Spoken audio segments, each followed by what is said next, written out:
Oh. Welcome to episode 72 of the current Backloggers. The date is July 7th. I'm Yes! Casey P. along with my good friend and co-host, guest co-host, D-Dubs! Oh, you said it. I did. How's it going, pal? Great. How are you? I'm going good. It's been a while since you've been on here. You, of course, do our other podcast, Pigskin Over Pizza. You Yes. said it right the first time. Yes, you did. It's probably the first time I said it right the first time. You said first time a lot right there. That was intentional. First time. Ah. Pop, pop. I mean, there's only one first time, and you always forget it. That's the common saying. So what have you been up to, little man? Oh, so much. Let's hear it then. This is just like life stuff, right? This is like what we do what we've been playing later, right? Yeah. Okay. Well, I'm hanging with my new doggie. She's 5 months now. Still a sack of shit. She's trying to assert her dominance with my big dog by humping her. My That's female hot. dog, my 5-month-old dog, tried to hump my 5-year-old dog, literally into submission. So that's odd. So there's that. Been working a lot, getting back on track with my dieting. It's been a good, I don't even know how long it's been since I've been on here, but it's been a good while. Everything's been great. I got a new car, which may seem ridiculous to people that know what I did drive, which was a 2018 Camry. Like, why would you need a new car? Well, let me tell you, Internet. If you were ever thinking of getting a new car and have a not shitty old car, go do it. Because they will pay you way too much money for your old car. Because the used market is terrible right now. Buying a used car is awful. They have none. And selling it is incredible. I got so much money from my Camry that I was able to get a 2021 car. Nice, way nicer, with all the bells and whistles. That for significantly less money than what I was paying for my other car. It's fucking crazy. Does it still have CarPlay? Yeah, it has all the car stuff. It has the dash is completely digital, so I can like change everything on there, see like what's playing. It's the craziest. Everything I've seen in other people's cars, it's like, oh, that'd be cool to have one day. I have all that. And it's less money than my standard base SE version of my Camry. You have dual climate? I So do. know you said that. Yeah, I got the dual climate. I got the seat warmers, seat coolers, the moonroof, all digital display. I got a turbocharger now in my car. The machine guns you're talking about that pop out? It's crazy, man. It's a little Civic. I mean, bodies can't fit in the trunk. I only have 2 in there right now, but there's definitely more room. And there's a cover that you could like pull over, and it makes it look like your trunk is covered, so you can't even see in there. So that's like a good baby apartment then. You have the adults on top and the babies underneath. Yeah, you could. I was probably just gonna do adults because you could like flatten them out a little bit better, and you could stack way more babies. So on top, and it's a hatchback, so it kind of already rounds out, so you can kind of like you can stuff babies in like spots that you couldn't before in the Camry. So Do you think that's how they advertise it, Honda? that's how they sold me. Yeah. You know when they do the roof slap thing, 50 babies minimum stuffed. Are the babies stuffed, or are you stuffing the babies in there? Or are they stuffed babies getting stuffed in I there? haven't done enough with it yet. I'll have to wait after I do my research. The last time you were on here, we both should remember this, episode 69, which was 3 weeks ago. E3 stuff, which we never talked about. I know you guys did, but Yeah, did you burn yourself? That looks like a burn all day, every day. I didn't notice there's a bubble till now. Yeah, that's a burn, sir. Well, it's from cardboard, just like rubbing across, so I guess a burn technically. And I thought it just scammed it a little, but now it's feeling. Take a little needle and you pop that, and you squeeze out the clear liquid, and then you rip. Just like I did with this. I burned that. Not. No way you're going to be able to see that. What I do, though, instead of a needle, I bite the top of it, and then I'll squeeze it out, and then you just rip. Into your mouth? A little juice goes in, yeah. Nice. So anything else you've been up to besides? New car. Bitch. The dog. Weight loss. Been playing just an astronomical amount of video games. Upgrading the PC a little bit. We'll talk about that stuff later. But it's really it. I play games. I work, and I now have one of those cars that you want to like do stuff to. Like I want to trick it out a little bit. Your hydraulics, spinners. One of the mod videos I watched, the first thing he recommended, you gotta buy these under the car lights. Yeah, that's what I was gonna say next. Everybody has those fucking things. There's no shot I'm gonna do that. A, they're illegal. I found out. B, yeah, and they draw attention to you like crazy. Yeah, this car doesn't need it. It's not even. I'm not gonna do all that. But there's some little things I want to do. All right, I'm ready. Tell me about them. Okay. There's just like little stuff. There's like some stickers I want to get. I want to like go crazy. There's like a cold air intake that I might do. Because I don't know if you know, the turbo makes like a noise. And if you get a cold air, I'm assuming it does. I don't know enough about cars, but I'm assuming it does more than this. But the cold air exaggerates that noise. It's like, and I don't give a shit what else it does. It exaggerates that noise, and it's cool. So I might do that. That's like, but I literally just got this car, so it's like many years probably down the road. It's black on black. I could talk about this car for a while. I like it a lot. When's the candy paint coming? The candy paint? Oh, and the butterfly doors? Yeah, it's all in right now. I think I'm gonna do those two things probably at the same time next week. I gotta clear out some babies, but that's all I've been up to. But what do you candy paint the babies? I feel like it's an orange baby. And wait, shit, is it pink? And they can't figure out what skin color it is. It's all the skin colors because we don't do the thing. Segregate? That's not the word I'm looking for. Judge? I mean, that works. We don't see color. I do. I'm not colorblind. Literally have a drink. Anything else you want to talk about? No, that's pretty much all that I've been up to. Fun stuff, though. I'm telling you, if you have a shitty old car, fucking sell it to a dealership. They'll give you too much money. You'll be forced to buy a new car, probably, because the used car market sucks. Do you think they pay more if the babies are still inside there, or do they want to? I know I didn't have any babies, and there was definitely some headroom. They could have given me more. So you think, yeah. Probably. I would put a baby or two in there. See what happens. Maybe stuff the babies.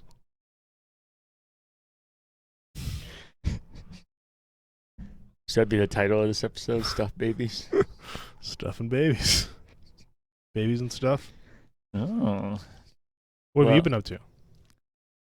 Quite a bit, and ironically enough, not many games because of it. So quite the opposite of you. Been working a lot of overtime. Back to that. I haven't done it a whole lot recently, but they're back to offering double overtime. So it's hard to pass it up. And then I figured in between that sometimes might as well do some Uber Eats and get some extra money, you know? Money, yeah. So makes the world turn. So that normal stuff. Besides that, we didn't talk about on here. Me and you went to Cedar Point together. We did. Woo woo. It was a ton of fun, first off, but I don't even talk much about our experience there. Oh, yeah. And how unfortunate it was, even though it was fun. Yeah, I feel like it added to it, but some people definitely could turn it into a negative day, for sure. But I had a very good day. Yeah, me too. The weather doesn't really affect me aside from the fact that, like I said, when it... My shoes still smell like rain and sweat. Do they? Oh, my God. Yeah. I've been literally wearing different shoes because of it. I wore those shoes to work today, and I could smell them. So. Yeah, the weather doesn't really affect anything for me as far as change my mood or negativity unless it affects the things I'm doing, which at a theme park, unfortunately, that drastically changes it. Because not only are you getting wet and cold, which I was okay with, but when it affects what you're going to be doing, which is riding rides. That's the literal reason you spend a pretty sizable amount of money to go to a theme park, yeah. Yeah, so leading up to this, we were paying attention to the forecast. It was pouring rain every day, including the day we were going. And then a couple days before we went, that was the only day it cleared up, and it showed no chance of rain, perfect temperature, sunny. And as we were going there, it appeared that way. Sure did. Getting in there appeared that way. Then we step in, and we started noticing no roller coasters were going. And then first one we saw had a sign over it and a rope across it, and it says closed for high wind. And I'm like, well, this wind was like, yeah. I don't know if it would have moved a piece of paper. Like, it was so subtle. Yeah, and I was telling you, it makes me wonder how these things are built if they can't handle that little wind. I don't know. Especially when they're designing and they know they're going to go hundreds of feet in the air at extreme speeds. You think you account for that? Kind of like a skyscraper has to have different building than a house or whatever. You think that would go into it. But so for a while, there was just not everyone, a lot of the roller coasters were closed for wind. We finally found one that was open. Started doing that. And then, was that when we were waiting in line, it started pouring for the first time? We were in line for a ride, yeah. Yeah, so the first ride we were waiting for just, and not like it was coming down a little or even hard rain. It was like hurricane style rain. Yeah, it was literally, it's raining sideways. And it was super hot. I didn't mind it, but it was super hot and sunny.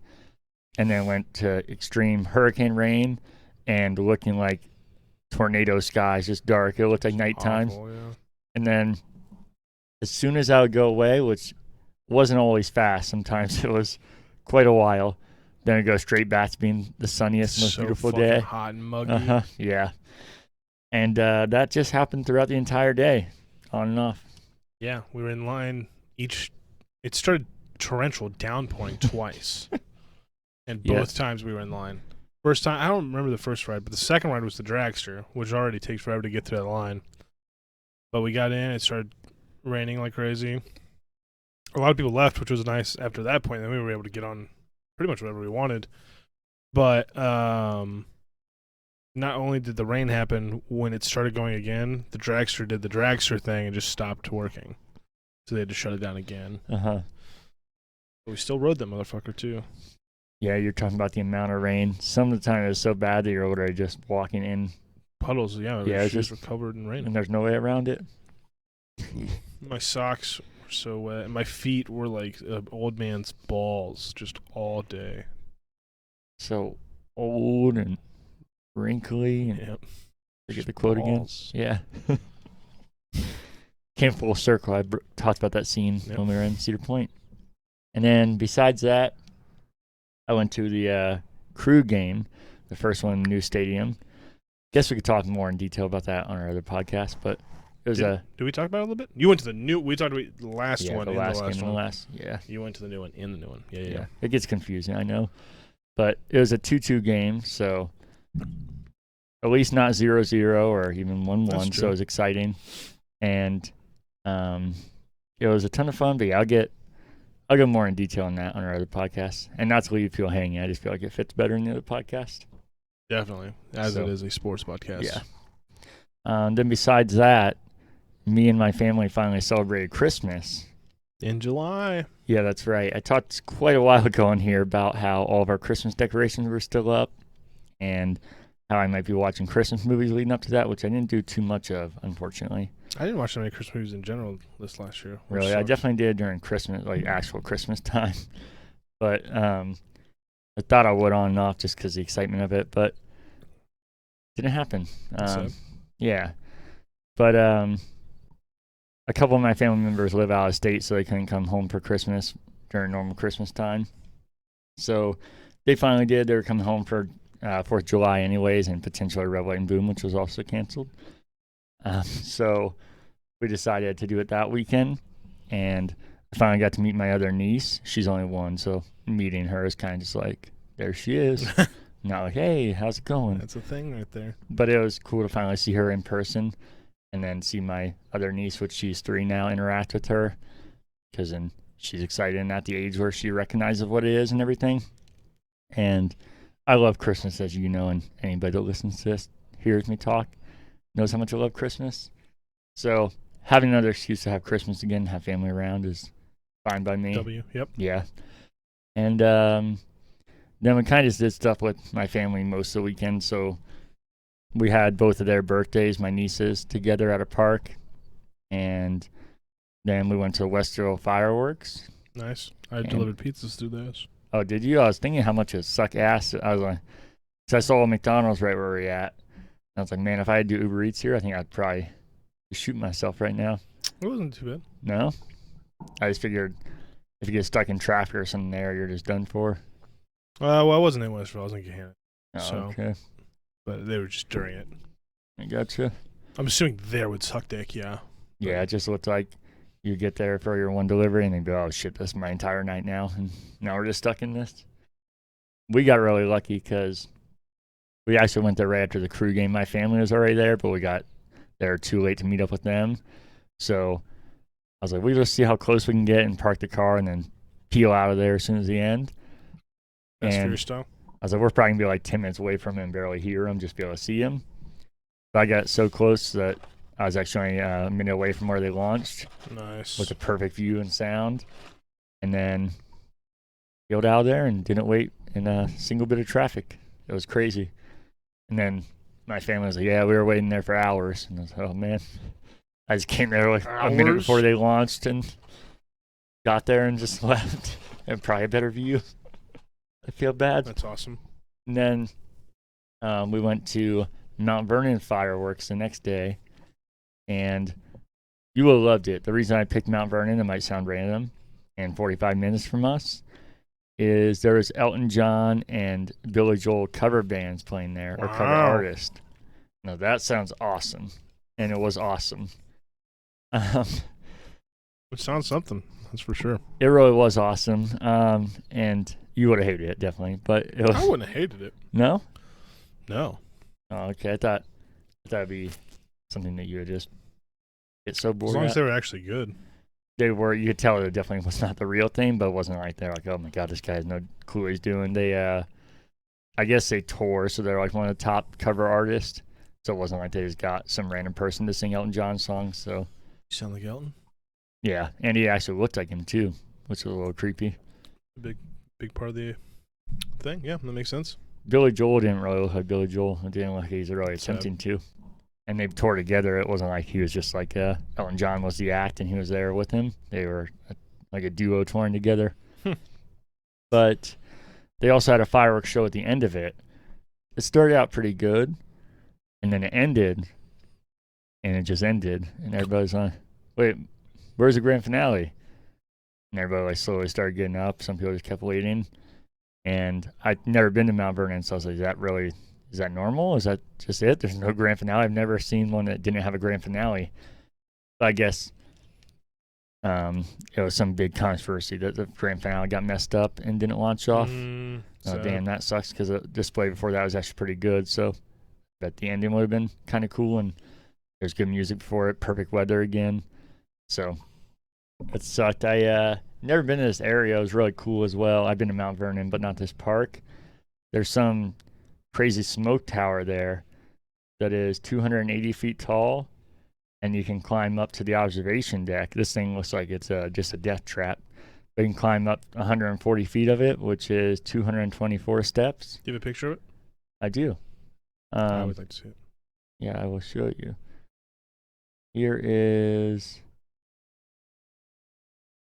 That's it there. Okay. And then there's a better... The death trap is part of it. Yeah. So I climbed to the top of that. Naturally. It was really cool. I probably should stay up there for the fireworks. That'd been an awesome view. Oh, yeah, that's why you would have. No, I just did it during the music. Ran up there, went to the top, came back down, you know? I guess. Yeah, right on. Seems like a wasted opportunity, I'm going to be honest with you. I just figured I'd have more fun hanging out and listening to music instead of waiting up there the whole time. By yourself. Yeah. I guess, yeah, that's fair. Kind of smell like something's burning. I don't know if you smell that. I do a little. Is Danielle cooking? I don't know. Think I should check on it, or just if we're on fire, we're on fire? We're on fire, we're on fire. We'll look for smoke. And that'd be a pretty cool video. Yeah, fucking two local heroes burned to death in a fire. We're local heroes? Yeah. Two of the sexiest men on earth burned to death. Me, in a you, and local Buckeye. fire. He's the third sexiest. Is he down here? No, he's not even here. But the sexiest man is us three. Probably him. Buckeye first. Me, yeah. Seems like a good list to me. And then like Chris Hemsworth after that. Yeah. Seems about right. That seems right. Cool. That checks out. A few things I'll talk about really quick. I still have not gotten to the shots / predictions from E3. Oh yeah, that seems like a whole thing that we were way off on. Yeah, I want to do it just to see how close we were, and it'd be fun to keep score to see everybody did. But everything's been so crazy lately that I thought I'd have more time. So hopefully have done that by next episode. And then my Nintendo tour video somehow is at over 2,000 views now. I don't fucking get it, but every time I look at it, yeah, it said 2K, and I did like a double take and clicked on it. That's not real. Especially when you look at our other views. I'm like, oh man. The pizza ones does pretty decent. Yeah. It's a matter of time till we take off. Dude, I'm telling you, one of them's going to bust a nut right through us. Oh, Jesus. I think what we need to do, I don't even talk about it on the actual pizza podcast, but our goal to get it as a touring thing. I know, yeah, hell yeah. I think that's what will do it for us. We're going to have one pop off, and then we're going to have millions of subs. Pop off? Pop. And then we're going to have millions of dollars to be able to do that. In my new Civic. Then we get the khakis. Then we get the girls. Get the girls. I'm glad you knew where I was going, so you didn't sound like a crazy person, which I probably do to 99% of people right now. But yeah, probably more than that, yeah. You're a funny lad. 2,000 views, that's crazy. I know, right? I need for a spur of the moment. Yeah, that's the craziest part on my phone, and shaky cam and no audio. All these things you prepare for. Yeah. Fuck it. I think what we need to do for the pizza show, okay, as well, is get some merch ready. Oh, I would definitely get a pop shirt. I think it actually look good on a shirt too. Definitely. I'm a minimal guy on the front. I'm like a little logo on the right here. What about a little guy right here? And then a big guy on the back. No, you could do all kinds. I just would prefer the. I would do a with a hoodie. With a hoodie? What if? Ooh. On undies. Thongs. We can get into edible underwear that tastes like pizza or pigskin. Ugh, imagine when you pork rinds. Ugh, imagine when you got sweaty and it tastes like sweaty pizza. Or sweaty pork rinds. Yeah. Pop. All right, sorry. Go ahead. Oh, you're good. We can get into things from the weeks before. Did you have anything, sir? Things we missed from the weeks before, or just things from the weeks before? Yeah, just things in general from the weeks before, because I had it as things we forgot, but then I realized a lot of stuff I talked about wasn't things I necessarily forgot about. So, no, this isn't. No, I figured because I haven't been here. So, what's up? I was thinking I maybe forgot something on the E3 episode, but it's probably just knowledge that I have of what actually happened at E3. So, no. It could be from that. That's why I put weeks, because there's definitely times I bring up stuff from not last week. Yeah. But this week, actually, funny enough, these things are things that we forgot to talk about. So we talked a couple weeks ago about crossplay coming to Overwatch finally. And yeah, last week, or last time we would have recorded, or last time we did record, sorry, because we didn't record one last week, which I don't think we really addressed at the top of this. Oh, yeah. But we're missing one of these. And then there's also, we skipped a pigskin over pizza. Yeah, so. I thought I said it wrong. So hopefully things are getting back to normal now. But the last episode we did record, Overwatch went live, I think that night on crossplay. And then Borderlands 3 also added crossplay. I didn't even know that was a thing that was coming for everything except PlayStation, which seems odd. But I know PlayStation's the one that's had the biggest hang up on this, and I've had issues, but it's weird because they just put out some big statement about how they know they've been that way and they want to change it, and then it seems like the first chance they have to do that, but no. So I don't know. They're such sticklers about it. Yeah. Apparently it costs them a lot of money too. And it's not as expensive for Microsoft since they're kind of already together. That's just what I heard. I don't know how true that is, but yeah, obviously I don't actually know myself, but I've heard that that's all BS, and that's just makes it sound better for them, so that way people aren't like Oh, they just don't want to do it. You can give them reason why they shouldn't. That makes sense too. Yeah. Either one. And then, do you have any questions, or feedback? Nope. No? Okay. Nope. So, this is why I should probably look at my notes better. This is where I had feedback. I put in here about the podcast going up late or skipping podcasts, I should say. And also the audio podcast. I know the last few ones I haven't gotten up yet, so I'm going to do that right after we record here. And then, James, you sent a couple emails in. We haven't had any besides that, but I'm going to try and wait for Cody. If he's not here next week, then if Derek or whoever here is next week, we'll start doing them. But I know Cody said he wanted to think about those, so just want to give him some time. But if anybody wants to send any corrections, question, or feedback, then you send it to currentbackloggers@gmail.com. Then we can get into the news if you're ready, buddy. Yep. That's where I shine, Daddy. Oh. Give it to me, son. Give it to me, baby. Stuff my babies.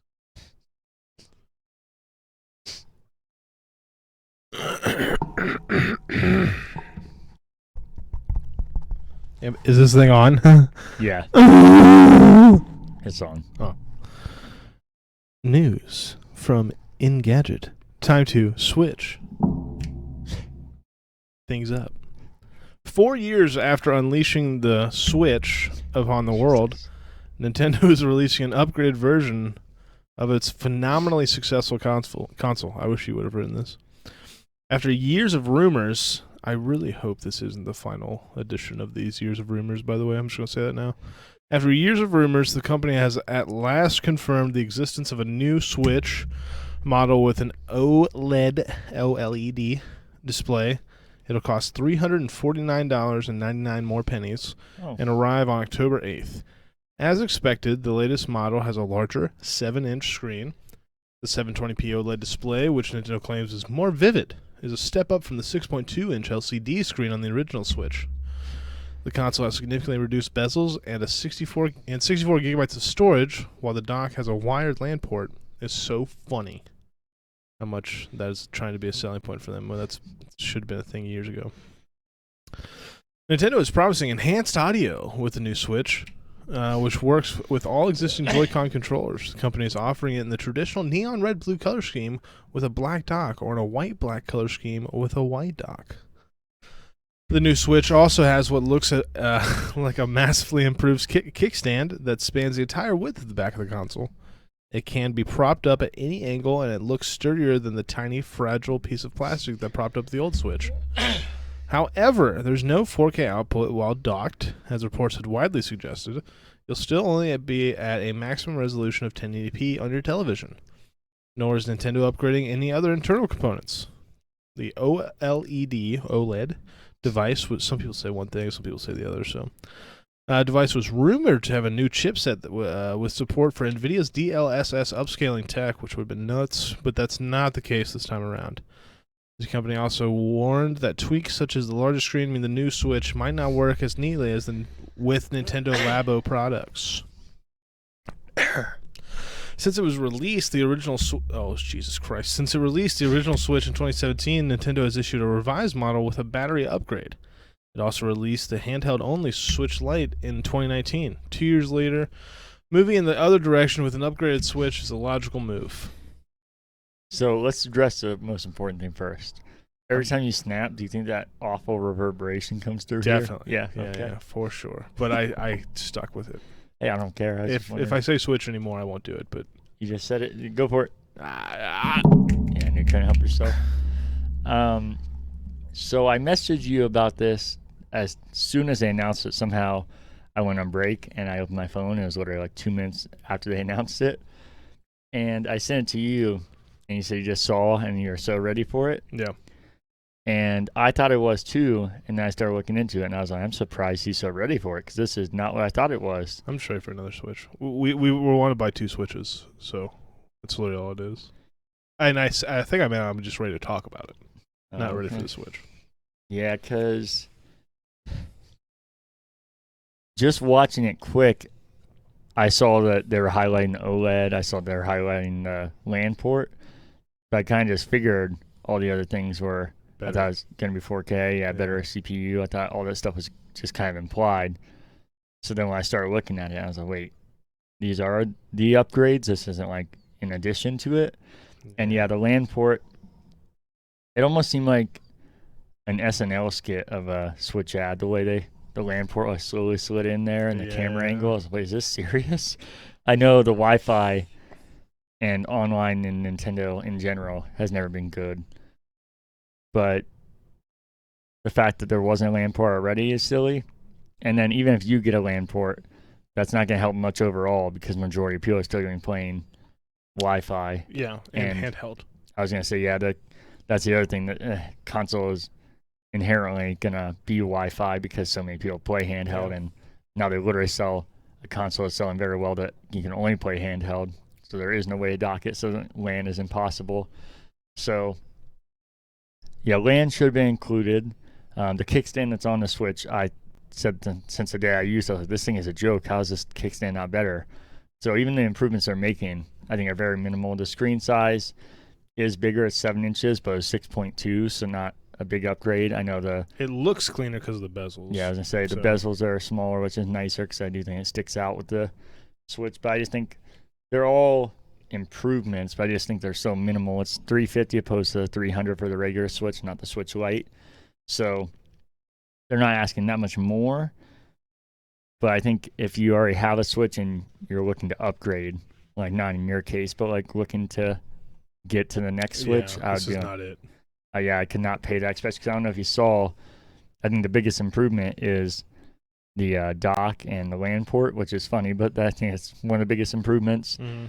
And you can buy that separately, they said. So, really? Yeah, you could literally put your Switch in there anyways. I know you're missing the OLED screen, and I think the dock's like $100 too. Yeah, I was wondering what this will be because it said it will not be sold at retail, only on Nintendo's website, and just the dock and what you need to use it. So I think it might be cheaper because of that, because it's not like an official product. But I don't know. I just thought it was so underwhelming, and I think it's weird because it's not even necessary to put out a Switch. That's why I was wondering if they're just going to keep delaying the Pro. You know, I was wanting one because the Switch is still selling just as good as the other consoles, which is crazy. Yeah. But I think they could have easily waited and still made a ton of profit, not like... Yeah, this might... Yeah, I mean, I doubt it'll lose the money, but... Yeah, I don't see the point in bringing this out right now. Especially when everybody knows how manufacturing and production is going right now. So by the time they're widely available, then you might be ready for the Switch Pro anyways, and this thing might be outdated. There has to be another Switch coming. Yeah, I think there must be. That makes me even more confused why they would do this and not just... Maybe the new age of gamers. Like, if you never got a Switch before, here's the Switch. Like the new and improved Switch, and then the Switch Pro. Like the Xbox Series S and the Series X. Maybe. I don't know. But there has to be a different one. Shit like frame rate. I think, aren't you still locked at 30 on the Switch in handheld? Yeah, and that's variable.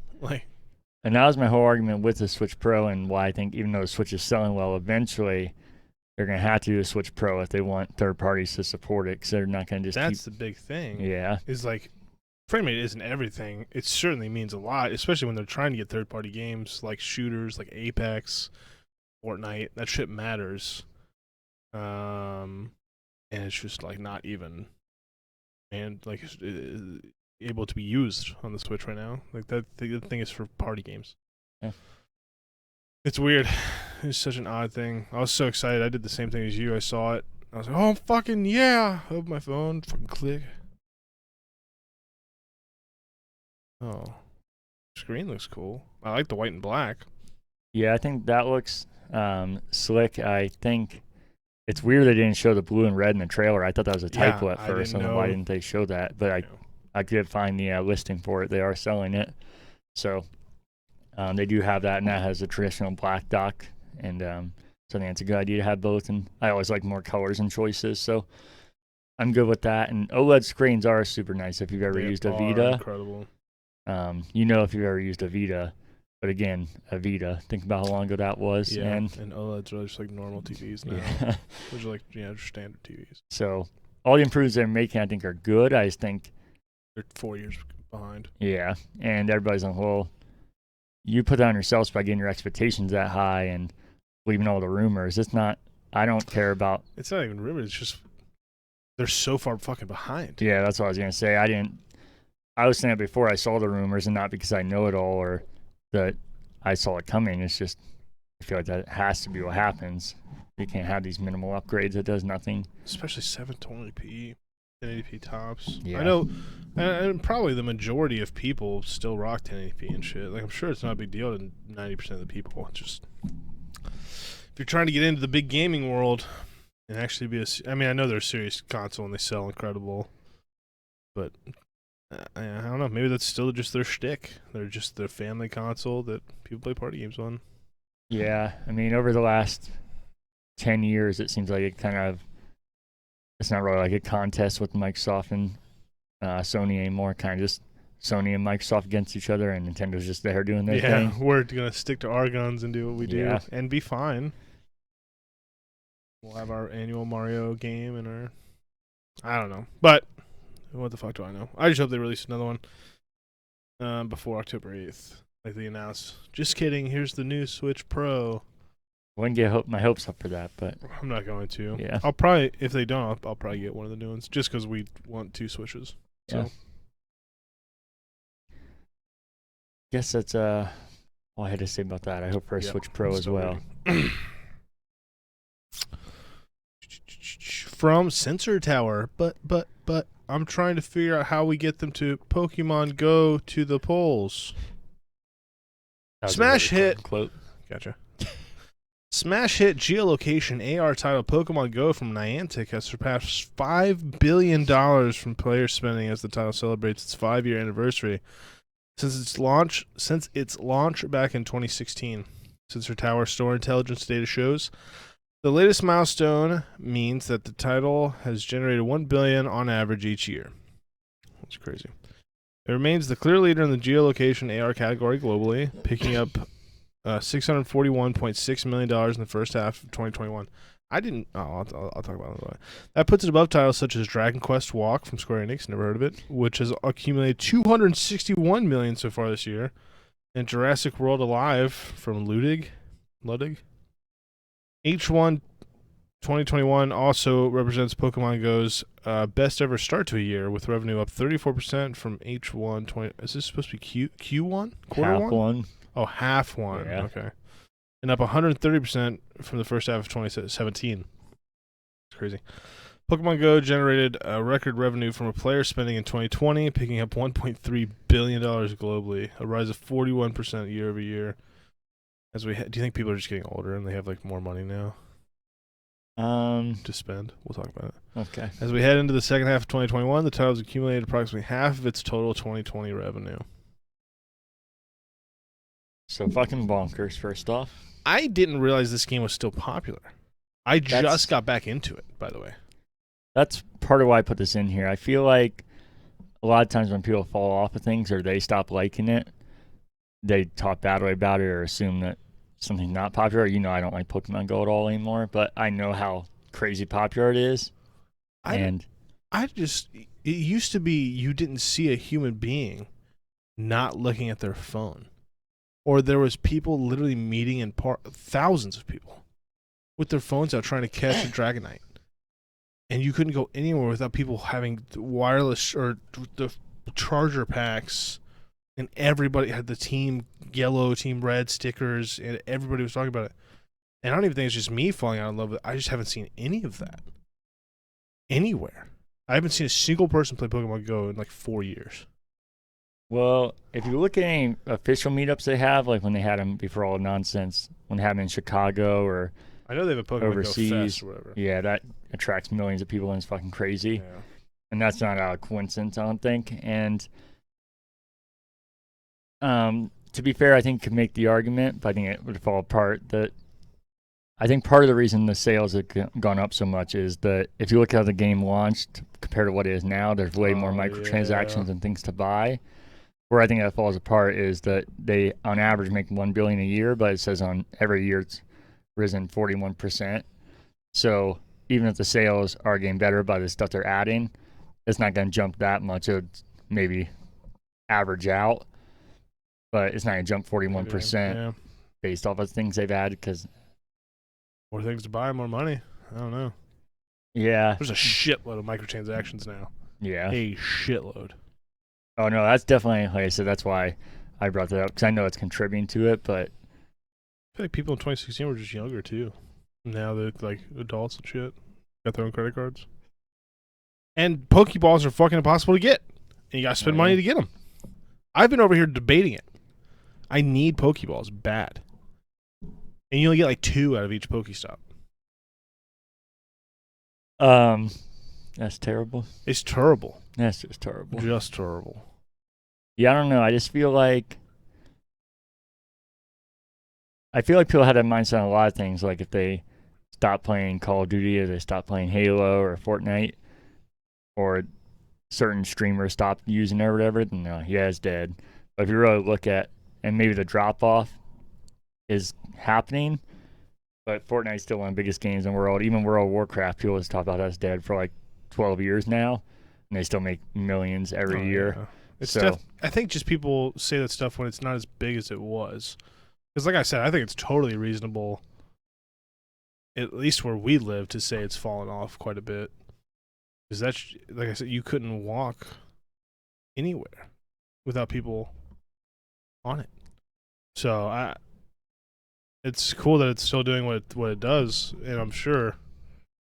Yeah, I mean, numbers obviously don't lie, but I've seen people say that things are dying. Fortnite's definitely declining, but it's definitely still a money-making, fun game. So yeah, I think there's just other things that are more popular.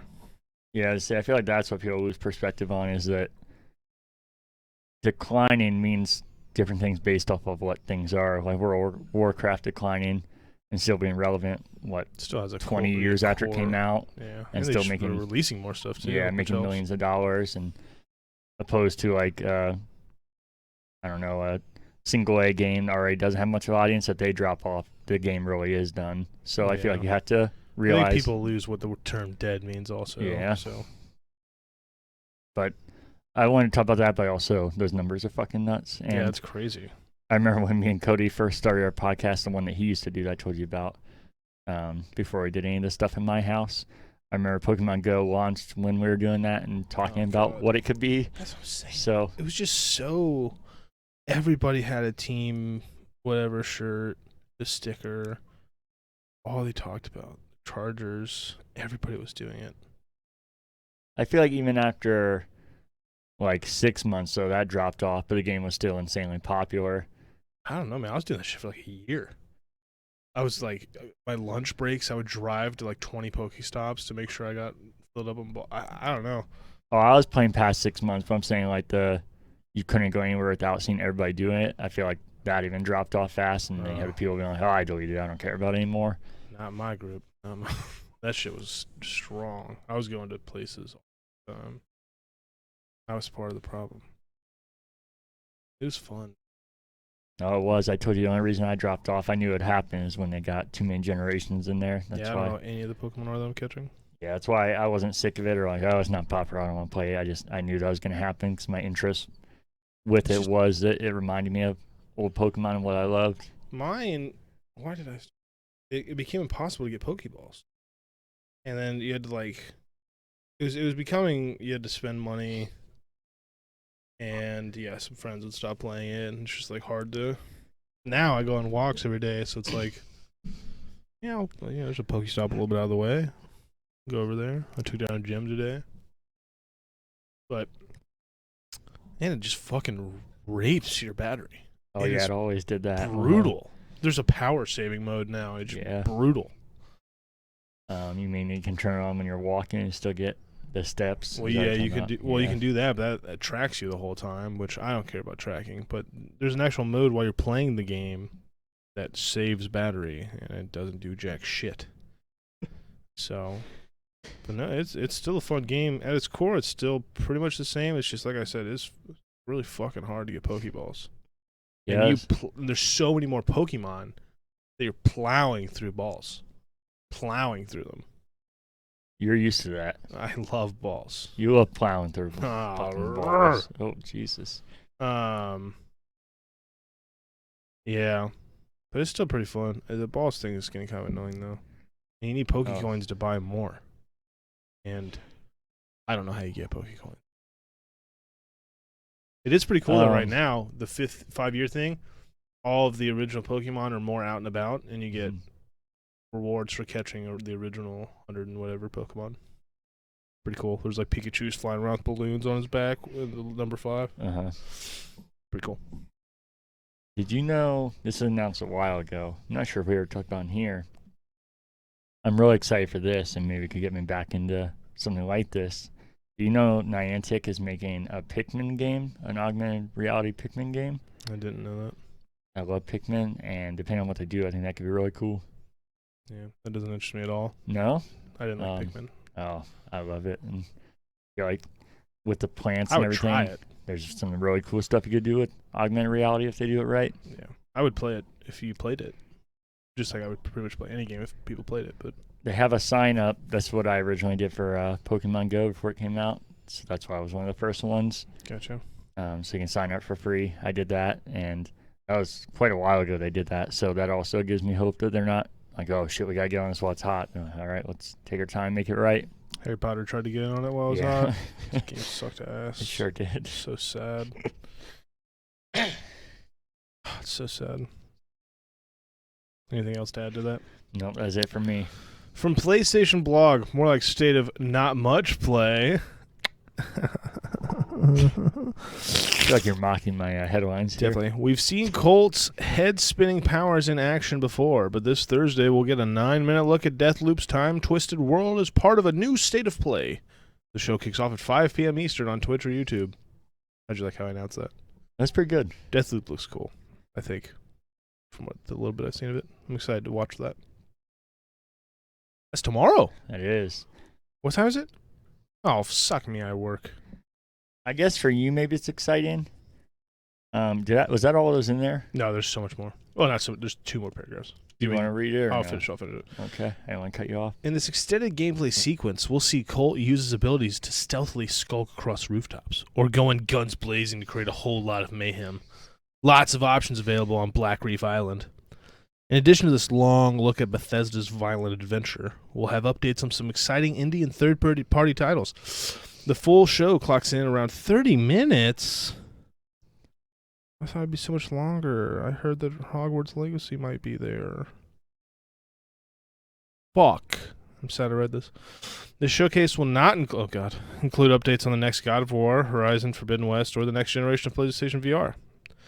Oh, stay tuned throughout the summer, though, as we'll have some more updates. Maybe that's what I'm hearing, all these other things. This was supposed to be it, and now you're seeing my disappointment. There has to be something else, but people are understandably pissed at this because this was supposed to be their E3. Their big thing, yeah. Yeah, but instead you're getting their main look is Deathloop, which is a Microsoft-owned company now. Yeah. And that game's exclusive to PlayStation, which makes it extra confusing and funny. But it is funny that a game that Microsoft, or a studio that Microsoft owns, is a game they're headlining, and they're... Oh, thank God it's going to be on Windows. Yeah. Console exclusive PlayStation. But... I actually wanted to play it. That sucks. Yeah, it was cool. I'll play it at some point whenever. So I think it's only coming PS5, maybe PS4. Probably not. PlayStation 5 and Windows. Oh, okay, so it actually is a PS5 exclusive for once. But yeah, I just can't believe this is it. And not only that it's short, 30 minutes is crazy. Besides that, it sounds like really small games and not anything to get excited about. And I don't know when Sony is gonna finally show their shit. I don't know when this is gonna happen. Maybe they don't have anything to show. Not even kidding. Maybe they're just working on consoles. Well, they do have shit to show, like they said at the end. That's why they highlighted those, because you'll know that they're going to show more about those recently, and those are huge products. I need someone to show me Hogwarts Legacy. I don't give a shit who it is. I don't think it's going to be PlayStation. I don't know if it was you that I talked to or Cody, but wasn't it PlayStation? I heard those during the PlayStation event, though. They showed the trailer. It was, but I feel like, I mean, it's coming to everything, so I feel like they probably just paid for the rights to have them show that there, but I don't think it's going to be. I thought they would show it again. Yeah, I just don't think it's going to be. I mean, it makes sense. I don't think I'm especially seeing it the this way year that. because it's going to get canceled. Well, they said that it was going to be at PlayStation Experience, which I don't even know if that's going to happen, but that makes no sense to me because that's like essentially a PAX for PlayStation. I don't think that's the first time you show that game to somewhere like that. Just show me it. I don't care where you show it or how you show it. I do care when you show it. It better be soon. That's sad. This is sad. Deathloop looks cool, but I'm not even gonna watch that. I'll watch the YouTube version later. Yeah. Sad. Odd. Well, anything else on that? No, by the time you're watching this, it'll already happened. Maybe there'll be some surprise in there. I doubt it. But if not, hopefully it's what they're showing is at least good. From PlayStation, this house marquee is off the market. Marquee? Market? Mark? House Mark? Yeah, House Mark. What the fuck is You'll this? get it in a second. Oh, is it Mark? Like Mark? The studio's House Mark. Oh. You get it? No. The house is off Today, the market. I'm thrilled to welcome a new That's member on you, to the PlayStation Studios family. I've been a fan of Housemarque since the studio's early days when they introduced Super Stardust HD to the PlayStation fans. Housemarque's recent release of Returnal. Oh, okay, it's that company. Returnal proves the studio's one with incredible vision, terrible naming of video games, capable of creating memorable new games that resonate with our community. This edition enhances the creative force of PlayStation Studios, and I cannot wait to see what the future holds for Housemarque. Welcome to the family.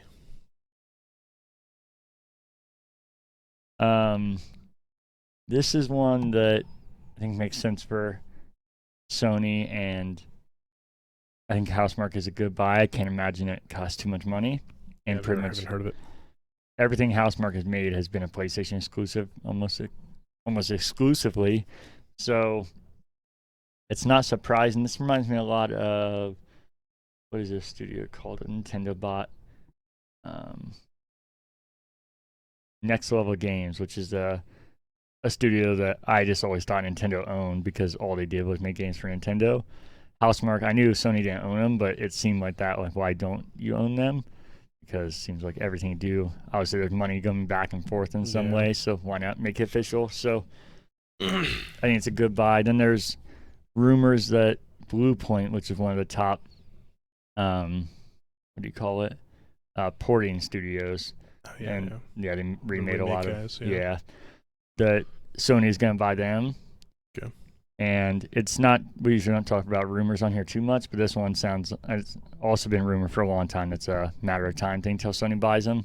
But the reason it came up big time was when they made this announcement, the Japanese PlayStation account accidentally tweeted a picture of Bluepoint instead of Housemarque.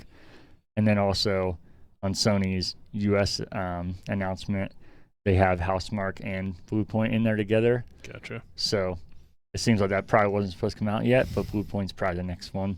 And they're about to remake something together. Oh. Sony's not going to be able to compete with Microsoft as far as buying studios. Yeah, it's a whole nother level. So Microsoft's doing the damn thing. I love it. So I think what Sony is doing makes sense for their terms. I think kind of like we talked about with different scales of games, you have to realize what they are. So if you compare this to them buying Bethesda, obviously, you're like, well, Microsoft easily won. But I think they also paid like $7 billion for it or something, so they probably didn't pay anything close to it. So you have to realize what you're dealing with. So I think this one makes sense for Sony, and they didn't give numbers, but yeah, I'd imagine it's quite a bit less than that. In the millions? Yeah. Mm-hmm. Like single millions, probably. Yeah. Maybe tens. Like I said, they're partnering for almost every game anyway, so that means money was moving back and forth anyway. So all it is probably... The PlayStation's just probably giving them more money to do it, So I think it makes total sense. Returnal looked cool. I'm assuming it would be even better with more money and funding. It looked cool. I feel like roguelikes are just so opposite of everything I like about games. I don't know if I could ever play one. It did look cool though. Okay. And I heard they're updating it, so there's some way around it. I heard that each session, which is like a level, but they call them sessions, is 3 to 4 hours, and you have to play through that. So, yeah, that sounds like everything I Sounds don't like awful, about yeah. games. Sounds literally terrible. And then even more so if you die, then you're starting. It's over. Yeah, that's fucking nuts. I'm all about games being hard, but that's another level. Yeah, that's Also, I'm not really about games being that hard. I don't love it. I don't mind it. I don't love it. Yeah, I'm fine playing plenty of games for story, but I also do think there is a place for hard games. And that's something I get annoyed at with people who love the Souls games and everything. I'm like, yeah, I don't. Those games sound like something I don't want to play. And oh, you don't like hard games? You don't want a challenge? I'm like, no, I beat games harder than that, just because that game, it is. I'm sure it's challenging, So but hard. what frustrates me about it isn't that it's hard. It's that the repetitive things and It is repetitive. everything I hate about games. So. Did you play Bloodborne? No. Same with that. I feel like I'd feel the same about that. It's a little different. It's like the only one I've liked. Even Sekiro, the Game of the Year game, just like that shit. All repetitive and bull. I thought I'd love it. I bought it. Did Full you? price the day it came out. Played 2 hours of it and like, this game sucks ass. I don't understand. But Bloodborne's the only one that are like those games that I've truly, truly, truly liked. Did you finish it? I did. Did you? Supposed to come out. The rumor it's coming out on PC. I hope that's the case because I will buy it again. Okay. All right. That's all the news that you gave me. So. Was it? I thought there was one more. There might not have been. I just thought I did. Oh wait, no, because there's 2 PlayStation. One before it was the other one. All right, so we can talk about a few things on here. We talked a few weeks ago about EA doing their event, their E3 event, and since then, there's been a lot of rumors. So we can kind of go over here for a second. July 22nd at 1 p.m. our time, Eastern Standard Time. EA Play Live 2021, which, what is the 22nd? What day is that? Thursday. Damn, I work. Is it a Thursday? Yeah. Oh, I guessed. So that sucks, but I'll definitely watch it at some point. I'll actually be able to watch it. So the rumors, I know we talked about a little bit personally, is that they were going to bring back an old franchise, a beloved franchise. And since then, a lot has come out that it's more than likely Dead Space. And oh, yeah. yeah, and it's a remake or a reimagining of the original Dead Space. Yep. Now, I don't know if you've seen this. The same company is rumored to be making the next Dead Space, like an actual brand new Dead Space. Oh, I didn't hear about that. So it sounds like that's what we're going to get. I've hyped Dead Space up like crazy on here. I love Dead Space. Yeah, I like the whole franchise. The first one is definitely my favorite. I think the farther it went, the more it got away from the roots. I think the shooting mechanics and everything definitely got better. But I didn't play it for just the shooting. I played it for the atmosphere and the story and the horror. So the more I got away from that, the less I liked it, even though I still enjoyed it. Yeah, definitely became like an action-y game. Yeah. So I am interested to see it, and I'm curious to see what this remake will be, because I know I haven't replayed Dead Space, but I've heard you and other people say that it's hard to play now and it's dated. So I'm curious to see what it'll be. I told you I do think it's odd timing, though, because Callisto Protocol, which they announced at Xbox, I think, last year, is coming out, and it's the actual original makers of Dead Space. And the trailers looked so much like Dead Space that when we were watching it, I was screaming, "This is Dead Space." So that actually, surprisingly enough, that makes me more excited than this Dead Space reimagining, which shocks me, especially because this is supposed to be a reimagining of my favorite Dead Space. But I feel like even if they nail it, I know what to expect now. But oh yeah, it was a really good remake with potentially new Dead Space. What's a reimagining? It's not a remake. Well, yeah, but I feel like if you change too much, then you're not really. I hope it's like a totally different game. Just like what Dead Space feel. I hope it's Dead Space 1 atmosphere vibe with Dead Space 3 mechanics.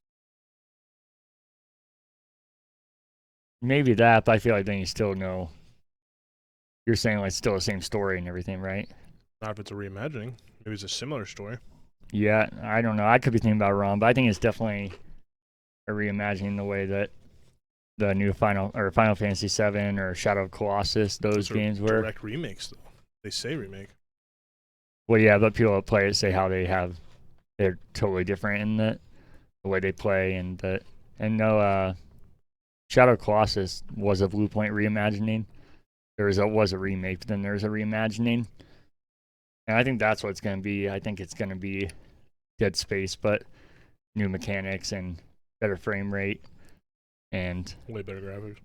Yeah, because I think if it's its own Dead Space, then why are they making a brand new Dead Space outside that? Well, it's a continuation. So I think it would be Dead Space 1, just a little different. A little different story. And then Dead Space 4 would continue the story. I don't know. There's a reason they use reimagining and not remake or remaster. Well, that's what I'm saying. Then if it is essentially the same story, then I feel like you do know what to expect. If it is, yeah.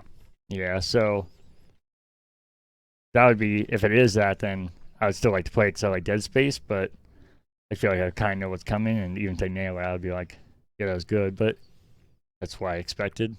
Did you like the Bioshock remakes? Yeah, the same thing with those. I thought I really enjoyed them, but it was everything I expected, just upscaled and more modernized. And anything to bring Dead Space into today's era. The game's kind of old. Yeah, which is sad. Because I feel like people don't love Dead Space as much as they should. So bring it into today's day and age, get people in love with it, and then come out with Dead Space 4. What do you think about the Callisto Protocol? I know we haven't seen much, but as far as it seeming like the Dead Space, like a space horror. Yeah, and what it seems like Dead Space, like spiritual successor. Are you? I want to tell you what I feel about it, but I don't really remember it.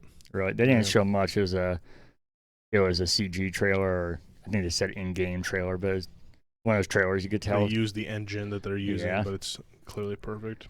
But it would have even had the health bar on the neck and everything. It looked like Dead Space, but they didn't have the right or the license to call it Dead Space. So the fact that the original creator and like the actual minds of Dead Space are behind it, I'm down. Yeah, that makes me way more excited. They said that they want to focus on the survival horror. So. Yeah, I do remember that. I love space. I love horror. I love surviving. So I don't want to die either. I'm with you. I'm all in. And I'm down for the reimagining. I'll probably buy that. And I'm down for Dead Space 4. Really, just give me all the space horror. I'm down. Except for Alien Isolation. I couldn't get into that game. I was going to say I'm still trying, but I don't even know if I know where I'm at now. But hopefully I'm still trying. I've done that like twice. I'll start at my... Not grabbing me. Yeah, I love the atmosphere. I love Alien in general, the franchise. But there's something about it that I don't know if I just don't know how I'm playing or what it is. You do feel aimless. I don't know. It's a weird game. Yeah. It got a lot of love. Oh, yeah. You love that game? I also felt like it ran like shit. It did for me, or does for me, I should say, because I haven't finished it. The other rumor that is coming out is that EA Sports is making a huge announcement on July 20th, and it's bringing back an old sports franchise. I don't know if this is true, but if it is, what would you want it to be? Should I list some here for you? Or you have some in mind? I mean, I have one in mind, but I doubt that'll happen. But there's a couple that I hope it is. Mm-hmm. They made NFL Street and shit, right? They did. I would love a Street. Obviously, I'd love an NCAA. That's coming, but it won't be for a little while. But NFL Street, any of the Street games would be sweet. I don't love NBA Street, but I would still play it. Who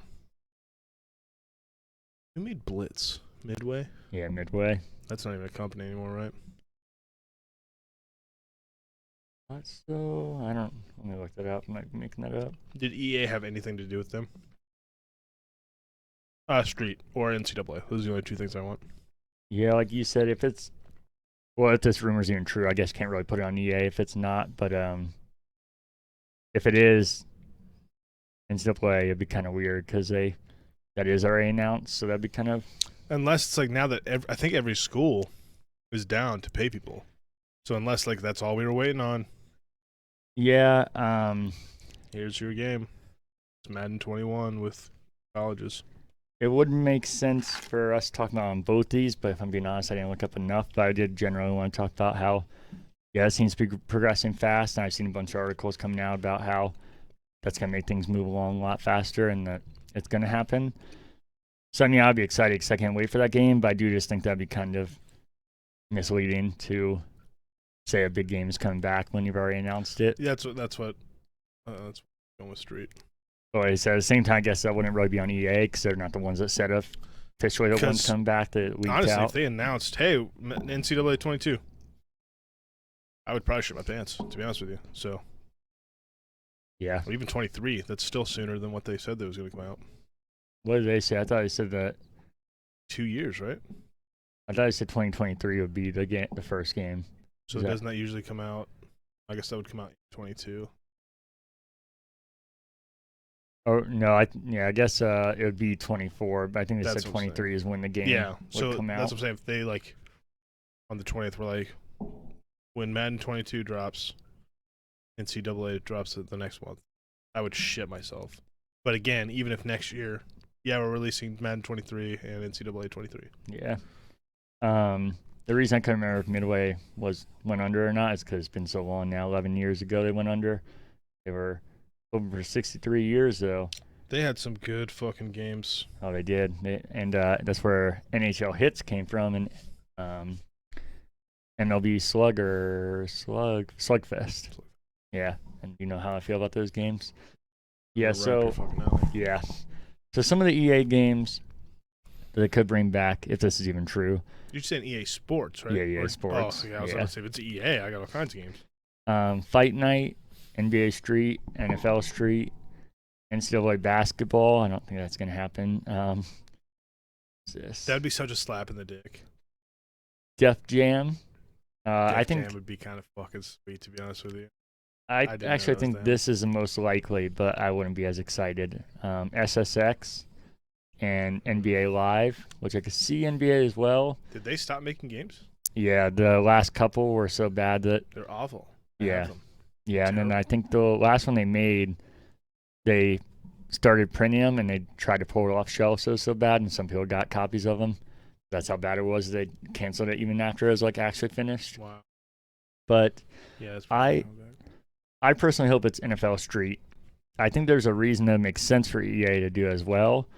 Because if you remember, 2K can make, well, any company can make NFL games now, but the catch is they can't be simulations. So 2K is making an arcade-style football game with NFL license. So I think EA would be real smart to be like, hey, we got one of those too. So they love making money. Yeah, and we got Madden, so fuck what 2K is doing. So I think that, even though that's what I want most, I think it actually makes sense. I would love NBA Street as well. I just love football more than basketball, and I think those games were more fun. That is probably the most fun I've ever had basketball is NBA Street, though, so I wouldn't complain if I was that. But I do think the most likely one, sadly, is SSX because it seems like every year some company has snowboarding games, and this year is no different. So, again, well, here's ours. Yeah. And I don't even know if I'd get it. Maybe probably be an EA Play thing on game. Yeah. And I'd be fucking down for Def Jam though. Fight Nights, whatever. That wouldn't surprise me if that came back either. Those were pretty popular, especially around 3. Yeah. But Def Jam was fucking. I also think this rumor's odd because it says July 20th. I feel like this is true. Why not wait 2 days and show it at EA Play Live? Wrong. So maybe EA Play Live is gonna be sweet. I hope so. I know I've seen some Madden shit. Really wish I had a PlayStation 5. I'd still be playing it. It's like a 4-month or a 4-week thing. Oh, really? And they just keep adding new things every week. If I had a fucking PlayStation 5, I'd be playing it. But the franchise, they actually added it looked like they added some stuff. It literally, usually it's like, oh, it's Madden with a new skin. Doesn't even look like a new skin this year. It looks exactly like Madden 21. It does not look that good. I'm not even slightly tempted so far to buy it, which is crazy because usually I'll say all year I'm fucking not buying that game anymore, and I buy the $100 version. Not even slightly tempted so far, and I've seen gameplay, so which sucks because I like football. Yeah, it's sad. It's odd. Yeah, I think we should talk more on Pigskin or Pizza about kind of morph these shows together, about the EA Sports and the name and likeness in college football in general. Yeah. I have opinions on it. I do too. I think it'll be very different, so I think it'll be interesting. Ooh, interesting. Do you think it'd be different? I think so. Are you cool with it? Um, Interesting. Are different. I didn't even have an to it. Okay. Yeah, I guess we'll hold off. Like I said, not even trying to get people to watch that. I wish I would looked up more articles because I feel like it does make sense talking both shows, which I don't mind talking both shows if they make sense for it. But I didn't look up enough for it. But I do think we might not differ that much. No, because I'm not against it. I'm not necessarily. That's kind of how I am, and we actually talked on here before. If anybody remembers, and not me and you, but me and Cody, and I've had pretty hard stances against it, but I feel like some things I didn't change, but I feel like I didn't really clarify. So I feel like it might not be as hard as I sounded, but we can talk still, about it on the other show. Yeah, sounds good. I think you're getting paid pretty well though to go to school for. That was my initial argument. But not everybody gets that. So if you are going to be used, you should make a. Yeah, well, I don't know a percentage, but probably like 98% of people get a scholarship, and then is that what the thing is? I know there's very few walk-ons, and those are the only ones that don't get the full ride. Rides? Yeah, that'd be interesting to look at before we talk. Yeah, we can talk more. If you're walking on at that point, then you already know that you're kind of. I mean, that's on you. If you're like, all right, I'll get on this team, I guess. Then you should still make money if they're going to. That's the whole thing. Is I don't give a shit. You shouldn't make money for playing sports at college level. But if someone's going to make money off of you, maybe you should get a cut because that's just how anything works. That's how I feel about it. Okay. If I made a KCPU hat, I made millions of dollars. You probably want a little something. Bro, that's literally my dick. Put my dick on there. I don't think I'd just be asking for money, you know? Selfies next to it with your dick. We'll talk. We'll talk on next week. Sounds good. Just a few other things. BioWare talked about their canceled Mass Effect movie, which I totally forgot that they announced this. I talked in here about how I wanted a Mass Effect show on one of our movies and games we want to turn to shows and games we want to turn into shows or movies. Is that backwards? And Mass Effect was one of them. And I totally forgot this was a thing until it came up. And there's a whole article, but essentially he said that it's not a matter of if it comes out, it's a matter of when. And it got canceled because the more they did a movie, they didn't realize how you really focus movie around that kind of universe and have it make sense. So he said he wants to do it, but it would be a show. So that has me jazzed because I think that's what I wanted, and I think the universe of Mass Effect is fucking perfect for that. Bring like Mass Effect, so I have no opinions on this. Yeah, modern Star Trek that doesn't suck ass. Right on. I hope it's good for you. I will Me too. not We'll see even if it even happens. I will not even turn it on. It's rude. Hey, I like superheroes and Loki and shit. I haven't watched a second of Loki, and that interests me. Loki? Loki? My guy.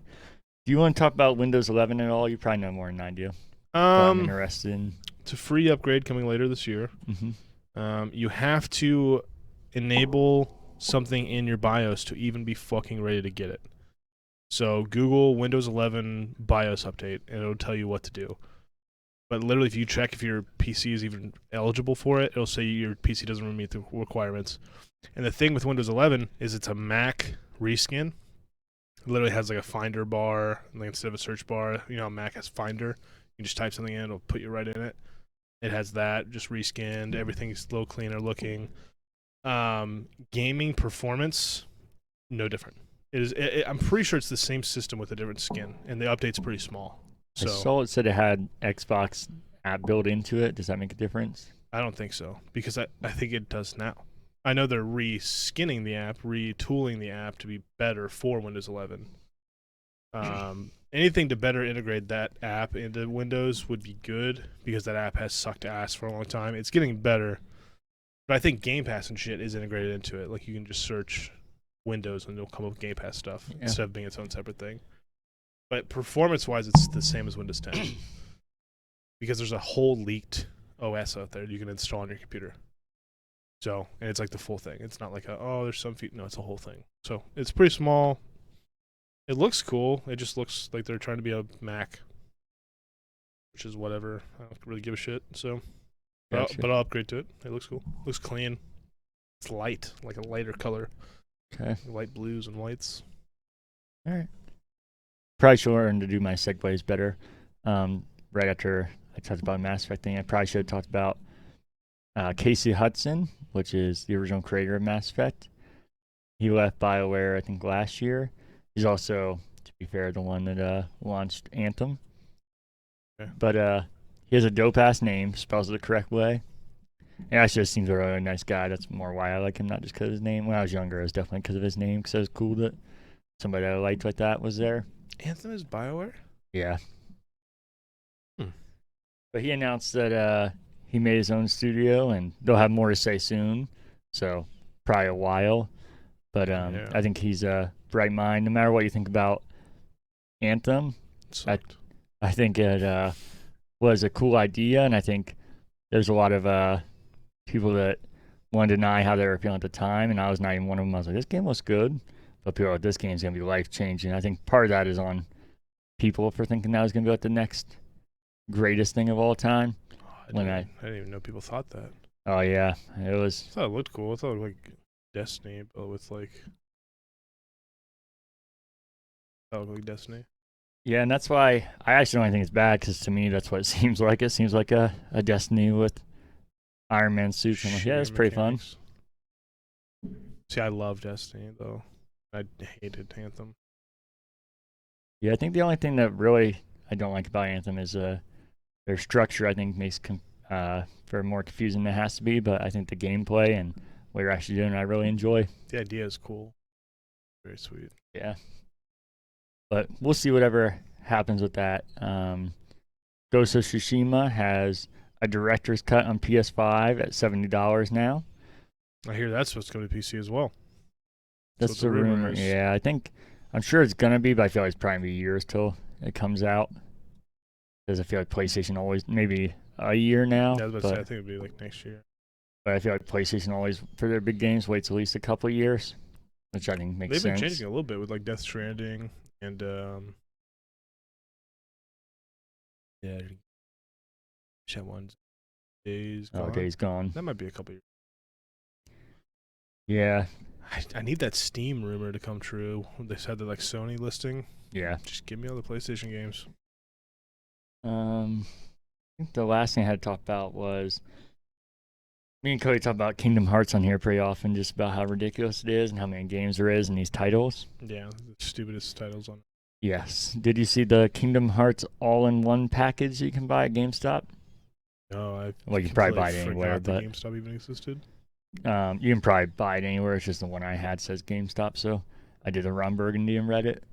But it's all 10 Kingdom Hearts experiences. There's 10? In one, and it's only $20, so it's a fucking steal. But it's just crazy to me, this package of 10 games in your hand. There's 3 main ones, right? And then the other ones are like... I think so. If you don't ask a real Kingdom Hearts fan. I played a little bit. I think they seem cool. But if you ask Kingdom Hearts fan, you'll be more confused by the time they're done. 10 of them. Yeah, no. Well, there's Kingdom Hearts, but there's Kingdom Hearts Part 1/2, and then oh Jesus, here we go. Yeah, and they start just going off. I think there's 3 main ones. Yeah, I'm pretty sure there is, but whatever. I've never played a Kingdom Hearts game. They look cool. They seem interesting. The idea of it's super sweet, but there's too many. I don't know what the fuck to play. So I almost played Kingdom Hearts 3, but I felt like I would have been lost. That I think is a good and bad thing about Kingdom Hearts. It doesn't seem like it matters where you start. It doesn't seem like it makes sense. It's just fucking nuts. Yeah, and like I said, that's coming from somebody that I think they're interested in, not even making fun of it, but yeah, they seem like they're just fucking convoluted. Yeah. I talk about all these games I want to play when I fucking start story games and I just finish them, or I don't even finish them, so. That's what I do with Kingdom Hearts so far. I'm still in the first one. So I'm right there.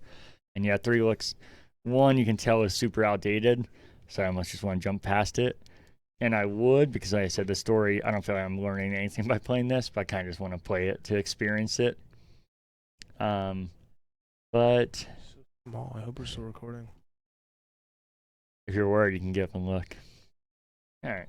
That's all I had for news. Like I said, I wish I would have talked or looked up more about the player likeness, because I think it makes sense talking both podcasts, but I'll try to get better at that going in the future and talk about things as they come. So you'll just have to tune in to Pop Pigskin Over Pizza. Bap, bap, bap, bap, bap, bap, bap. So we can get to media pickups if you have any. When do we talk about what we've been playing? We talk about that, don't worry. We do? God, I don't remember the order of this at all. Media pickups. Steam sale's happening. I spent a whopping $3 left over from a gift card that the current backloggers gave me. I bought Payday 2, which is not crossplay, so I will literally never play that. That was a waste of $1. It was only $1. And then I bought Bloons TD6. This game is my new addiction. I'll talk about it more later. This game is you written all over it. You should buy it after this. Were you pointing at the audience there? No, your fucking computer. They should buy it also. It also has a phone version, but it would be too much. I think it'd be too much on the screen. It's an all-girl party clothing optional. Oh, I'm in. This game has you written all over it. I feel like I know you pretty well. I think you'd love it. Okay. I'm addicted to it. Do they have achievements? Does. Steam achievements, though. I know. I care about them less, but they still give me something. Oh, no, they definitely exist. And they're pretty fucking cool and hard. Those are the two things I physically have purchased. I've installed things, but I haven't purchased anything. So okay. I only have one I actually talked about last time we recorded. I bought it, but it came in the mail, was the new Fire tablet I bought, mainly for streaming xCloud and whatnot. Nice. I just bought Sam one of those. Oh, did you? Yep. Yeah, I haven't used it a whole lot yet. Seems cool, but I haven't messed with it a whole lot. And now we can talk about what we've been playing. Oh, I've been playing games. Oh, that's a nice change up. I need to remember all the games. I should have written them down. I only have a couple if you want me to go, so that gives you more time. Yeah, go ahead. So I've been playing a shitload of Master Chief Collection because I love Halo, and especially because you and other people, I feel like are getting excited for Infinite, so more people are playing Halo. My dick is fully erect for Infinite. I need it. So that's been getting me to play Halo even more than I already do. Like I said, I didn't play many games this week. The only other one I did, I can't remember at least, was BioShock 2 during the stream. I played and finished that, which I almost didn't put that in here because it's weird. Only not recording 1 week seems like fucking forever. I'm like, oh, I had to have talked about that. We know that was right before we would have recorded, so I guess not. But yeah, I played and finished that. Very smooth experience, right? No, I was just about to talk about what it ended up crashing 5 times, I think, and they were fucking bad crashes. Were you ever there when the sound? Yeah. Oh, yeah. God. I was hoping it was just on my end, but yeah, I was like, oh no, they're definitely hearing that. I can see the sound shooting up. Yeah, it was bad. And I beat BioShock 2 on 360. I beat BioShock 2 Remake on Xbox One. Had no issues, and I streamed it. The exact copy on the exact system, and that's what happened. Are you going to play Infinite soon on stream? Yeah. I will probably sit there and watch that entire thing. Will you? That might be my favorite BioShock. Well, hopefully we can sit there and watch, because that's the one I might finally do what I said and try and, well, depending on what achievements I have, and look up a guide and get some of the collectibles and whatnot. I fucking love that game. It's good. Like I said, BioShock 1 is my favorite, but Infinite's right there. Yeah, you catch you on a different day, I'd probably say BioShock 1's my favorite. BioShock 1 is probably my favorite twist out of any game ever. But Ooh, I tell you. Infinite also has a fucking awesome twist. That game was so good. God, that game was awesome. Yeah, I gotta figure out dates. I'm hoping to do a couple more this month, even though there's not a lot of month left. But do an Infinite stream, and then, or before I Infinite stream, do a variety stream, a bunch of different games like I did before, and then Infinite after that to finish up the BioShock trilogy. And maybe do Minerva's Den some point after that. I don't know if you ever played that. It was a DLC for BioShock 2 that told a really interesting story. And I've seen it played. I watched one of my roommates play through it. Oh, yeah, it's really good. And I didn't realize I never played it on the collection, so I don't have any achievements for that. So that'd be another reason to play it. There you go. Is that it? That's it, sadly. I've been playing a lot of games. I've tried a lot of games recently. I'm trying to find a game. So I'm super competitive, and I've just kind of learned that about myself. Mm-hmm. and I think that's okay. I just need to find a place for it. So I'm trying to find a game that I can play solo and be competitive. Because I think that a lot of the reason people get upset playing games with me, competitive games, is that they think they're doing bad. When they're doing just fine, I'm just too competitive. So I need a game that I can be competitive in by myself. I haven't found it. Looking desperately. I think Valorant, I'm going to give it another shot. I think I might try to learn League. Oh, God. I got to find something. League just seems so hard, and if you're not good at it, you're an asshole and an idiot. So I just feel off to even try to learn it. Same thing with Valorant, to be honest with you. But I have been playing. So I downloaded Empire of Sin on Game Pass, like a gangster, like management game. Like you're a gangster in a city and you have to like take over the whole city and run it and literally run every part of the city, bars that you take over, prices of alcohol.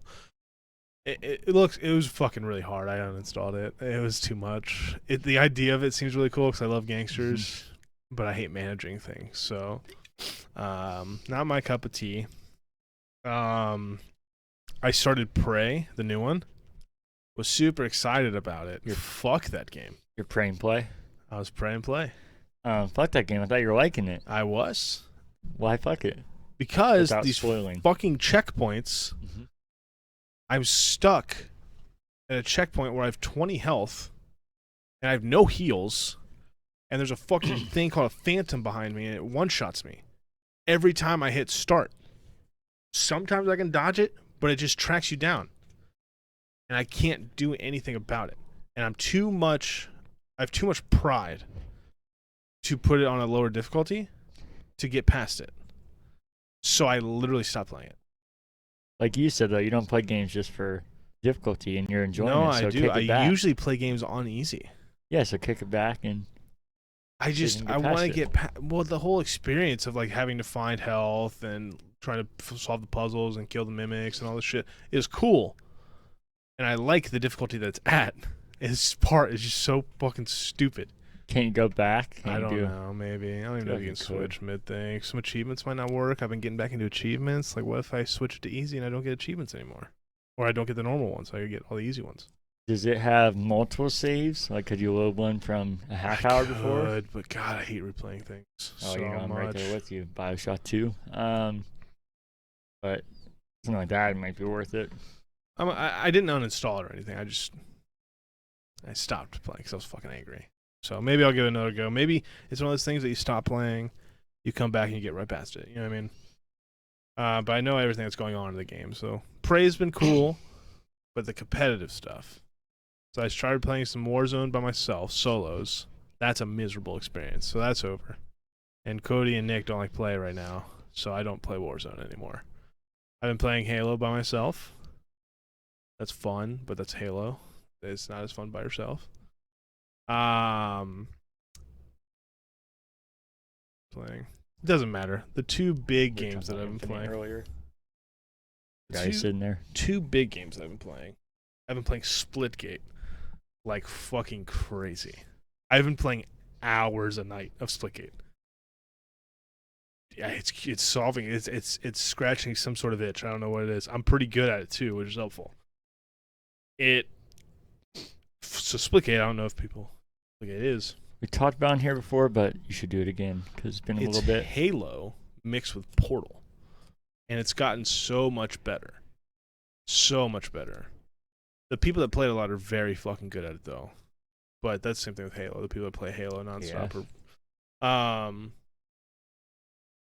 It's only on PC right now, but in July 27th, the open beta for crossplay starts, and everybody should download this game. Yeah, then it'll be coming to PlayStation 4, PS5, Xbox One, Xbox Series X and S. And it'll be free.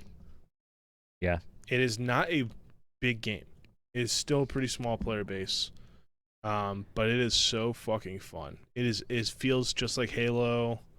It's a direct ripoff, and they know it, and they say it too. They like we fully understand. There's SWAT, Shoddy Snipers, Slayer. It's not called Slayer, but it's called Team Deathmatch. It's so fucking fun. I've been playing it for hours every night. The plays that you can do of like you're running, you shoot a portal, a guy over there, and you shoot a portal right here, and you kill him through the portal. It's so much fun, and you get rewarded for teabagging. Like it's just such a good game, and more people need to play it. So I've been playing that like crazy, and when I get done playing Splitgate and I need to unwind, I flip on Bloons TD6. $1.99 on the Steam sale right now. Best $1.99 you overspend. 99 cents on your phone. This game is it's kind of like a tower defense thing, kind of. It reminds me of Plants vs. Zombies. But instead of waves of zombies, it's waves of balloons. And I know it sounds stupid. It's going to sound dumb. Yeah, zombies are a little more terrifying. Yeah, but plants defending them sounds stupid. Oh, I'm joking. Okay. Zombies are, I mean, it is definitely more terrifying. The zombies are very cartoonish. Yeah. This game's super cartoonish. It's super bright, colorful, but it's fucking hard. Really hard. But there's different difficulties also. So basically there's a path that balloons will travel.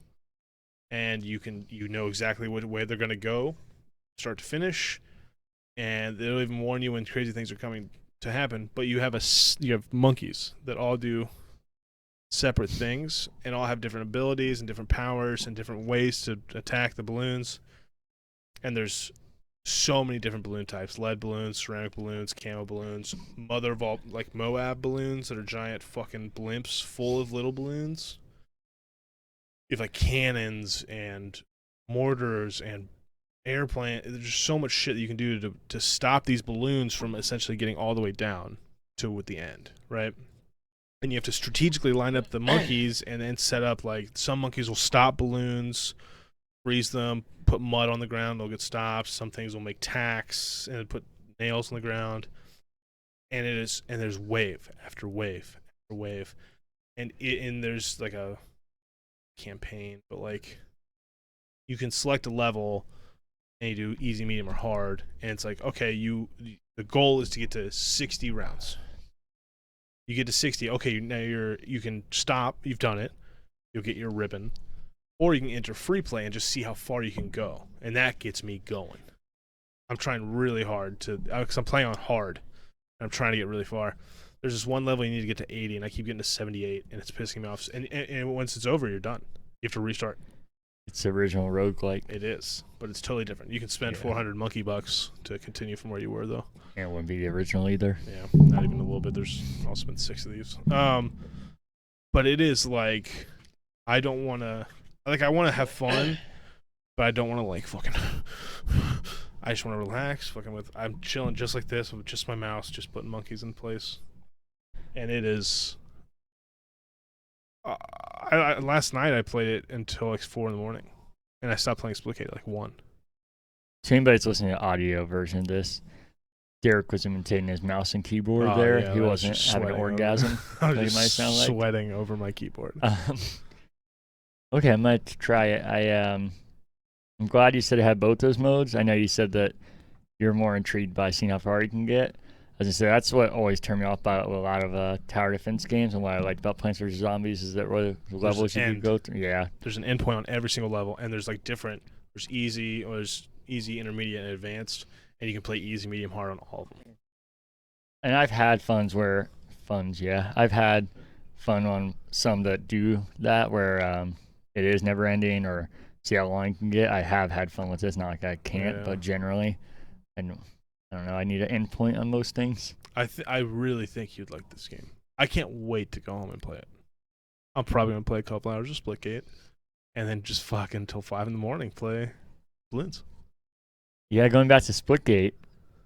First off, like you said, they say they're inspired by Portal and Halo, and they know that they're not trying to like act that they made this wholly original thing. Yeah, it is not. But that's so. Fun. Yeah, and those are 2 games I love, and I would almost dislike it if they were acting like, yeah, we just made this brand new original property of oh, fuck off. Even if the game was fun, it kind of turned me off. Yeah. But the fact that they acknowledge it and they're like, yeah, we just fucking love these games, I think makes it even more cool. You can tell they love them. Oh, yeah. It's so good. And actually, this article isn't from them, but it says inspired by games like Portal and Halo. And like I said, they've said in interviews, I've literally heard them say it, so it's not other people just singing it. Yeah. But yeah, I've hyped this game up on here quite a few times, and my only negative, and it's not in the game, but is that the audience is so sparse. So I know they said this. I didn't realize it was this long ago. Now I know I said at the time, might have obviously had to be off the podcast, that it was gonna come to consoles in 2019. They said that. So it's been a bit. Is it not on consoles? No. I thought this was just crossplay that we're introducing now. No, it's the July 27th is the release date too. Yeah, so that's why I've been waiting for it. I mean, I can play it on PC and it runs fine, but for one, I prefer consoles, and also, even if I didn't, the audience is why this needs to come to consoles. And I don't think it's gonna blow up because I think everybody's so about battle royales. I think it'll blow up for a week or so, and then I think a lot of those people drop off, but I think it'll keep a pretty consistent, smaller audience, which I think is good enough. It is fucking tiny right now. Yeah. It is 500 people. Yeah, so I think the first couple weeks and word of mouth, it'll blow up pretty big, and I think it'll drop off. But I think that, kind of talked about drop off earlier, that drop off will be significant, but there'll be a decent crowd there, so that even a smaller crowd will keep it going for quite a while. I hope so, man. Me too, especially because in December of 2019, there was 100 people playing it. And that was, so in May of 2019, there's 5,000 people, then 500, then 195, then 120, then 100, then 100, then 150. Then it stays at 120 until October 2020. November 2020 goes up to 200. My birthday. And then the last 30 days, it's been 380 people playing, average, for 30 days. It's not a lot of people. No, I didn't really have a problem with it, but I do remember there being a very few amount of maps, and this says on here there's over 20 maps now. Maps. So yeah, so I think it's prime to have when it comes to consoles, and majority of people are gonna play on consoles probably doesn't even know this exists. They're probably, what the fuck's this? Yeah, and they already have a small install base. I think will just go up. Yeah, they're gonna come out. There's a lot of fun modes. All the Halo modes are in it. So capture flag, oddball. Yeah. Instead of a skull, it's a disco ball. The skins are still atrocious in the game. They make no attempt at making the characters cool. The menus are pretty fucking janky. The game plays really good. I have a pretty nice monitor. It runs at a super smooth 240 frames and doesn't really dip. And I can't imagine. I think it's gonna be 60 pretty consistently on consoles. I was playing the other night, and I didn't get a map that I'd played in the beta, like when the game first came out, the whole night, which is pretty crazy. So, it's going to have a ranked mode. They have stat trackers now to keep people interested in that for the people that, those weirdos who keep track of their KD. I have a 4.0. That significantly went down last night. I got into some lobbies with some crazy assholes last night. It has skill-based, I found out. Which you have to, I guess, nowadays, which sucks. But I hope it. I just feel like they're announcing things and then taking 20 years to introduce them, and I feel like they're just losing a lot of people by doing that. Because the game's super fun. I would love for it to be people playing it all the time, but I think they definitely. I think it'll die when Halo comes out. Not die. Yeah. Be less. I think they definitely lost a lot of momentum, but I think at the same time, you could play both ways though. I'm sure that wasn't intentional. I think if they could have gotten it done, they would have. But now they didn't.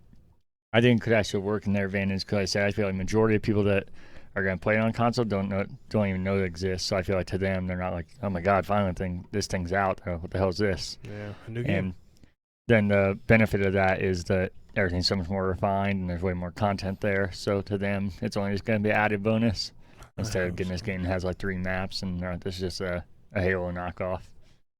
Yeah, even though I don't think that, but at first. Yeah, it's fun though. I've been losing most of my hours to, which is fine. Oh, I also finished Madden Face the Franchise finally. Get a shitload of achievements doing that, by the way. Just playing through that, you get like a ton of 100-point achievements. Okay. So it's not very long. All right. That's all that I've been playing, but I cannot talk about Splitgate enough. Or Balloons. You're splitting your time between them? Portal Wars. Yep. That's what it used to be called, I think. Portal Wars. You remember we played that game at E3? You said Porno Wars? Portal. I know you said that. Oh, okay. No, did we? What? Not E3, PAX. Yeah. I don't remember that. That game wasn't even a thought yet. It was still called Portal Wars, I think. Or Wormhole Wars. They were still trying to think of a name. And they were on a laptop. They were like a laptop setup. Like I think it wasn't even like a Splitgate booth. It was like a Acer laptop thing or something. They were like, "Oh, check out our game." And it was the guys that made it. Sounds familiar. And we played it, and we were like, "This is fucking incredible." And we talked to them about when it's coming out, and I think we downloaded it like that weekend or something. Or it came out really soon after that. Yeah, we played it before it was even a thing. And it's now. When was that? That was like 2013. That long ago? Yeah. No, yeah, I'm pretty sure. It was like... Yikes. Yeah, because I think it was like the first PAX.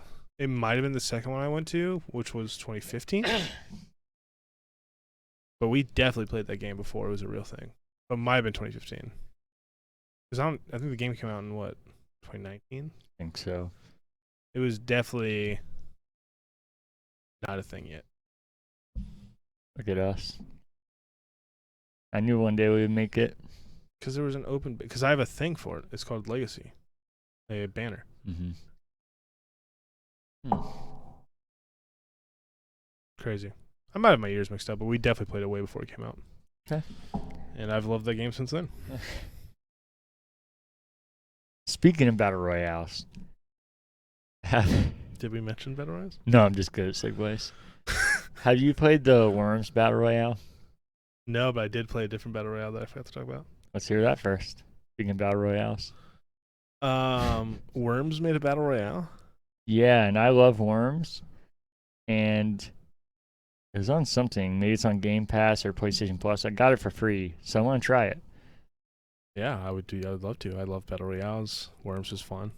And I don't know how I feel about this, but I know a lot of people didn't like Worms because it's so slow paced with turn-based. And they said this one is not turn-based now, which I don't know how I feel about. Yeah, but it'd be interesting to see that. Battle Royale without it. Yeah, that'd be cool. If it's on PC, I'll get it. If it's crossplay, I'll get it. Okay. I think it is crossplay. That's so weird. I'll get it. I signed up for a beta. You know the game Vampire? Mm-hmm.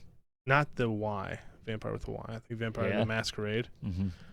They, for some reason, made a Battle Royale.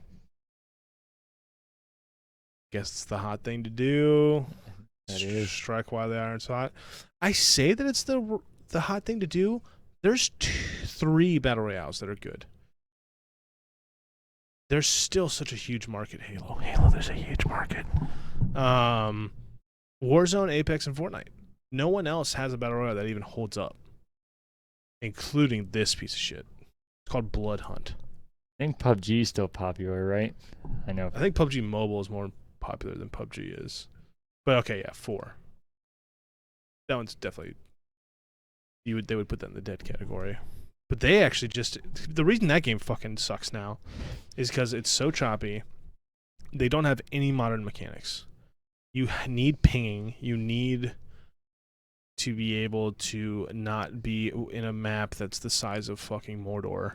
Like, it's so big. I don't know if Mordor is very big. Maybe the walk from the Shire to Mordor in length of a map. I think it'd be big. And it's just old. There's just nothing so new old age. Just balls. But they have on their test server, they have a gulag mechanic where you die and you play a mini battle royale. And if you win that, it's like 10 people or something. Mm-hmm. You get to go back into the game. Which whatever, rip it off Call of Duty. People just need to make things better anyway. Competition's always good. They have self revives. They have pinging. They have. So it sounds like they're trying to get back into it. I'm not gonna play it because the game sucks ass. But it's just too clunky, man. The engine's too old. I'll play PUBG 2 or whatever that game is they're going to announce or have as announced, but it hasn't shown anything for. Anyway, still, there's a huge market for battle royales because all the ones that come out suck ass, including Blood Hunt, the Vampire Masquerade battle royale that doesn't need to exist at all. Realm Royale wasn't bad either, but just the same thing, just didn't have a player base. You are a vampire, shocking. In I want to say London. That's probably wrong. I don't care. That makes sense for that game. Let's just say London for fun. The entire city is scalable, so you can climb anything. With Spider-Man like jumping, and wall climbing. There are civilians in the game, non-player people that you can attack and suck the blood of, and you gain abilities. There are weapon drops, armor. It's visually appealing. It actually wasn't that bad, to be honest with you. I played it, and I don't really want to go back to it, but I didn't have a bad time. Yeah. Bad time. You can, when you fight other people, you down them, and you can like suck their blood, and you get like their abilities. It's just a battle royale. I think there's 30 people. In a scalable London with vampires. So it's not bad. I won't play it again. That's not true. If other people wanted to play it, I would give it another shot. But is there a giant building with a clock on it in this world? The Big Ben thing. That would definitely give it away. All of them are tall. They look like all the buildings are like mini. So, that's what I was wondering because that would give away, and I felt like New York City when they always have the Empire State Building. I figured they'd put that in there if it was London. Yeah, I don't know. I think it's London. I don't know. Fuck it. Like Assassin's Creed and a vampire game for battle royale. It was fun. It just wasn't. I played like 4 games and I was like, I'm good. I've played it. I've experienced it. Nothing to keep me coming back. That's for sure. Gotcha. That is definitely all the games that I've played. Okay. The whole time I was trying to look up, so I was getting conflicting things, but this is right. It says Worms is crossplay. It's just called Worms? Worms Rumble. That's funny. Does it cost money? Yes. How much? I don't know because like I said, I know I got it free on something. I think PlayStation Plus. It's not even out. That's not. You're looking at Google's countdown thing. Yeah. Yeah, that's not accurate. If you look everywhere, it says June. I don't know what the hell this countdown is. Oh. Yeah, I don't know what that's going. I don't know what the thing's doing. I saw that too. Oh, okay. Yeah. Weird. I don't know if maybe they announced DLC or something and Google's confused. But it's a game that has a battle royale mode. Rumble will be free to PlayStation Plus subscribers. Okay. They presented it as Worms Battle Royale, but maybe it's because it's a hot selling point. Thing, yeah. I want to tell you, it says save 33%, so it definitely costs. It's $10. Oh, that's it. Yeah. Not bad. I mean, that's probably what it should be for that, but I can see them being on. This is a $30 game at least. So. Yeah, it definitely would have turned me off more. $10 is still pushing it for me, especially when most good games are free now, which I know that's. God forbid I have to pay $10 for a video game, but it's kind of just the thing at this point. You get it. I got it up on my PlayStation, and I will play it. You can make sure that that's correct on crossplay before you buy it. But okay. So I'm gonna play. I love Worms. I can't believe I haven't tried it yet, but that'll give me more reason to play it if you got it. So you let me know. I don't want to spend money because I know it's gonna happen. I'll play it like twice. I'll look into it. Okay. What have you been watching? I haven't been watching any shows. Okay. Which is sad. I want to watch Sod. I want to watch shows really bad. I think I'm going to start Peaky Blinders. That's a weird way to say Castle Rock, but I'm with you. I've tried to watch Peaky Blinders a few times, and it's so butt fucking slow. I'm saying that. But I might watch Castle Rock. Okay. I have time. We'll see.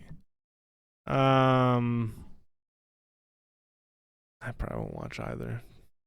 I want to watch. I need to watch Loki. Castle Rock's just so far up your alley. I know. So is Loki and Peaky Blinders and everything else that I like that I don't watch. I don't know. I don't know. I watch too many Twitch streams, so I have time for TV shows. Twitch streams. I know what you're saying. I feel you. Hot tubs. Yeah. Time machines. It's a funny movie. It's an okay movie. What have I? I've gone to the movies a couple times. What the fuck did I go see? I can tell you one that you saw. Oh, don't worry. We're gonna talk about that. Okay. I think I talked about on E3, The Conjuring. I think so. Yeah. And then I think the next movie I saw was the Fast Furious movie. F9, the Fast Saga. Yes, I think it's just F9. I think they call it the Fast Saga if you're getting crazy, but I think they only call it F9. Well, yeah, That's what I saw. I just want to call it that because the name's so stupid. Okay. I'm seeing the new Purge on Tuesday. The trailers actually look interesting, but I have a strong suspicion it'll suck ass. Do you like the Purge movies at all? I like the idea more than the movie from what I've seen. I understand the movies are trash, so when I go into them, they're fine. So I will like the new one no matter what. The first one I actually thought was really good. That was the Ethan Hawke one, right? Yeah, sounds right. That one was actually good. The other ones are just like shitty, the same things. But this one actually seems a little different. Forever Purge. So Fast and Furious. Have I watched anything else? I want to be sure before I dive into my glowing review.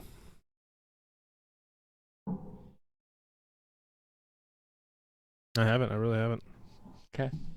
Do we do like what we've been listening to, like podcasts and shit? No, but you're free to talk about that. I've been listening to a lot of podcasts on a lot of weird things. But one that I'll note because it's a story. Okay. So I feel like it fits this area. It's called Ronstadt. Do you know who Rhett and Link are? No. Good Mythical Morning on YouTube. It's got to be one of the top 5 biggest YouTube channels. Top 10 for sure. I feel like you'd probably know if you saw him. No, I feel like you might not know yet, but when you're this big on YouTube, you don't realize what else is big with you at the same time. It's like Current Backloggers, Good Mythical Morning. Yeah. PewDiePie. No, I probably wouldn't recognize him if I saw him. Probably not. I don't feel like I know a lot of like the actual biggest YouTubers. Funny enough. I bet people that like love YouTube. I bet Cody hates him. They seem like people he would hate. But like people that are like into weird YouTube would hate these guys because they're like everything that people hate about YouTube. Like the what's up, guys? No, well, I don't know. They're awesome to me. They get a little annoying, but they just host a show like this at a table, and they'll do like they have all kinds of fun little games they play and talk about. Every show is like a new theme. Like we're gonna do best 10 Ben and Jerry's ice creams, or this game where they taste food. And they have to. There's a map over here, and they have to throw a dart at where they think it's from, and the person that's closest in centimeters, wins. They do a lot of fun shit like that. And it's actually super creative and super fun. But those two made a supernatural story on Ronstadt about a guy who has a ability to see the B side of life. It's basically the what's the thing in Supernatural? Or not Supernatural, Stranger Things. Oh shit! I've only seen the first season. The Upside Down. About. Yeah. It's basically that, but like instead of it being dark and shit, it's just you can see like the darkness of people. And this guy has that ability, and he's learning out that he's like magic and shit. And it's pretty cool. Super interesting. It's like an audio experience. So there's like the sounds sound like they're coming from a bunch of different places, and the sound effects are super realistic. I've started one of those. I didn't keep up with it. You should check it out. It's called We're Alive. It's a zombie. Awesome. Yeah, they're fun. Really good. They're fun to listen to. So I'm listening to that, and then I've been listening to a bunch of podcasts on cults and Satan groups and conspiracy theories. I listen to a lot of things now that I deliver pizzas. Almost none of it is music. That's what I was gonna say. We're Alive. Maybe it'd be good since you deliver late at night some of the time. But for me, I try to listen to it like when I'm just doing stuff. I'm like, I feel this. I'm like half paying attention, and yeah, what's cool is Like, oh shit, do you hear that? But I'm like just moving around. Like, that Those are my headphones. yeah, it'd been a lot cooler if I was like in the zone and like the lights were out, or I was out somewhere or something. This is kind of like that. So sometimes when I deliver pizzas, when I actually get out, I leave the car on, so I'll miss parts. So maybe I won't do. Maybe I don't know. We'll see. Maybe I'll just start pausing. But that's been fun. And then all right, Fast and Furious 9, F9, the Fast Saga. I saw that. Good. Was that your in-depth review you were talking about? I don't know. It's a Fast and Furious movie. It's so fucking ridiculous. I loved it. I loved every second of it. Let's be honest. I was smiling like I fucking was watching a child being born or something. Loved it. But I also am I fully understand, everybody, that Fast and Furious is terrible. I truly understand that. And the corniness is awesome to me. I'm with you. Let me say a few things. I'm with you 100% as far as that view on it, like viewing it as that kind of movie, which is funny because I think they started out as, they're all obviously ridiculous movies, but they started out a little more grounded. Yeah, a lot more realistic, even though they're still kind of cheesy. Yeah, and I still love them then, too. Yeah, that's when I fell in love with them, and then my love changed over time into something else. I think I discovered Fast and Furious. Really? I think so. I'm sorry, I had to get you into that. I think it was because of Nick. I think he did the Vin Diesel thing all the time. I live my life quarter mile at a time or whatever. Yeah, it's you. I don't know. We also did dumb lines, that and Biker Boys, which didn't catch on with as many people. Something about a tuna sandwich. But so yeah, I feel the same as far as the outlining of that. I think where other people get annoyed and feel like people like us maybe they think we're serious is that so many people are dead serious. Yeah, not just like, oh yeah, it's a sweet ass movie, I liked it, but serious to the point where it's like almost like a religion or something to them. They definitely have a weird thing. Yeah, and I do think that's really cringy. And somehow they're becoming more popular and better rated. Yeah. When they're becoming significantly worse. Oh, definitely. But the point in saying that I'm right there with you, that I do like how terrible they are and all the corniness, is I still enjoyed this one, but surprisingly I didn't enjoy it as much. And the point in saying that is, like I said, because I'm not like, oh yeah, it got too ridiculous or it's just stupid. I don't know, there's just something about it. I told you. It's so weird, yeah. I've thought about it since then. Yeah, and I think one part, the action, I think, was definitely the most ridiculous it's ever been, and there's definitely still corny lines, but like I said, I feel like I told you, I think the dialogue actually wasn't nearly as cheesy as it has been recently, which let me down, because that's one of my favorite parts is all this. Maybe I need to go rewatch it, because I felt like this was the corniest one. I think the writing was corny as far as like how it moved the story along, but I didn't feel like there's nearly as many lines where you're just like, geez, what are you, that was terrible. I think you're missing the other male alpha, though. Like, John Cena is obviously an alpha male. I feel like they weren't together that much. Like, when you had The Rock or you had Jason Statham, I feel like that shit was just flowing. It was just a factory of cheesiness, and it was awesome. This is where I think we are different, is I also love the story, and I think it's incredible, and I pay attention to every detail, and that's why I loved this one so much, because they re-brought back the arc of Han, the Jason Statham, killing him at the end, or no spoilers of this one, but like reintroducing the Han storyline of Jason Statham killing him in the whatever movie which one was that? That's 7 or something. I was gonna say, yeah, we are different there because I know the story and I pay attention to it, but it's so forgettable in me that I could not tell you when that happened. See, I love it.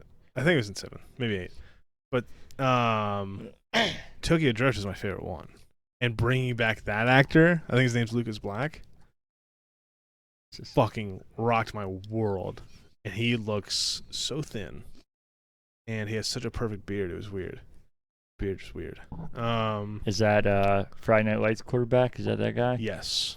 So just seeing, like, it actually gave me joy to see all the characters on screen. I kind of wish The Rock was in it, but they hate each other. Idris Elba, he was incredible too. So I really liked. I thought. Usually there's one part of every Fast and Furious movie nowadays that is like that's the big action sequence that I bet they spent all of their money on. The pulling the bank vault through the streets. That shit is fucking awesome. Jumping or fucking riding through the nose of the plane, driving through the fucking towers of Dubai. One of the dumbest ones I've ever seen. But you can tell those are the things that are like, this was the thing they saved up for. I think the part in this one is the thing toward the end. I don't know. I don't want to spoil it. And that was lacking a little bit for me, just because I think Fast and Furious fans have been clamoring for it for so long, or not even clamoring. I don't even think we wanted it. I just think the only thing that makes sense was to do it, because really you can't go anywhere else. So, But up. I didn't feel that like sense of my dick was hard because they're jumping out of the front of a plane, or maybe the beginning when. The bridge thing, but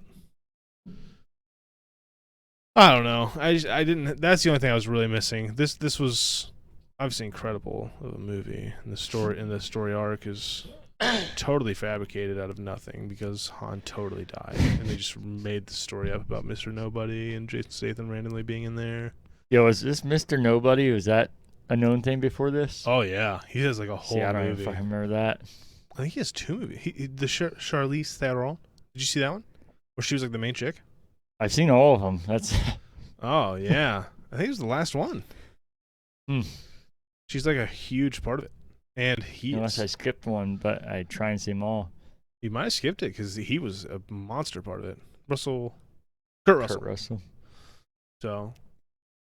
Kurt Russell. I almost said Russell Crowe, but that's definitely not him. But no, it was a fucking awesome. I loved it.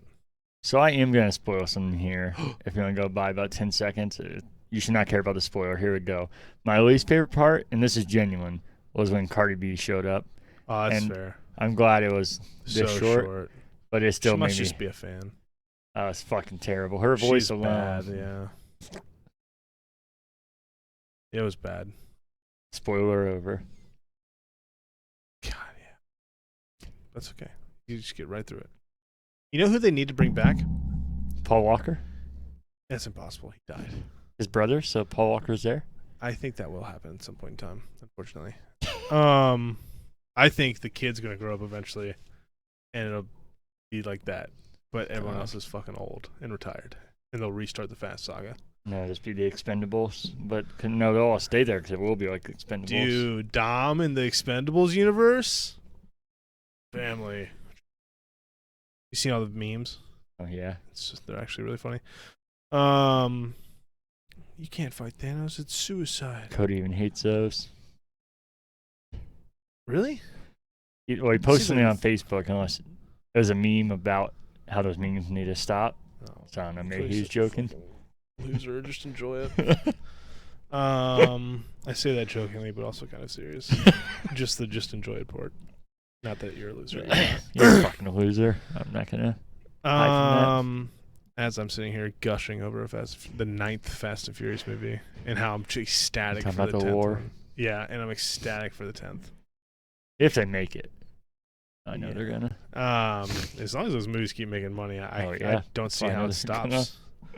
Yeah, if anything. Else about this. Oh, Eva. Mendes. That character needs to come back. She was awesome. She's fun to look at. She was like a huge story arc in 2. Speaking of that, Gal Gadot needs to come back. Being good to look at. She might be too expensive for this. Oh, probably is. I don't know. She got Kurt Russell, Idris Elba. John Cena's pretty important at this point. The Rock is literally the highest paid actor ever. Did you see Hobbs and Shaw? I didn't see that line. I didn't see that. I'm going to be honest with you. That's totally different, and it's actually good. Like, let's say Fast and Furious is bad for a second. Hobbs and Shaw is actually good. Genuinely good? Because it looked right in line. As this will say dumb fun, it's but genuinely not good. It's funny. Like, actually funny.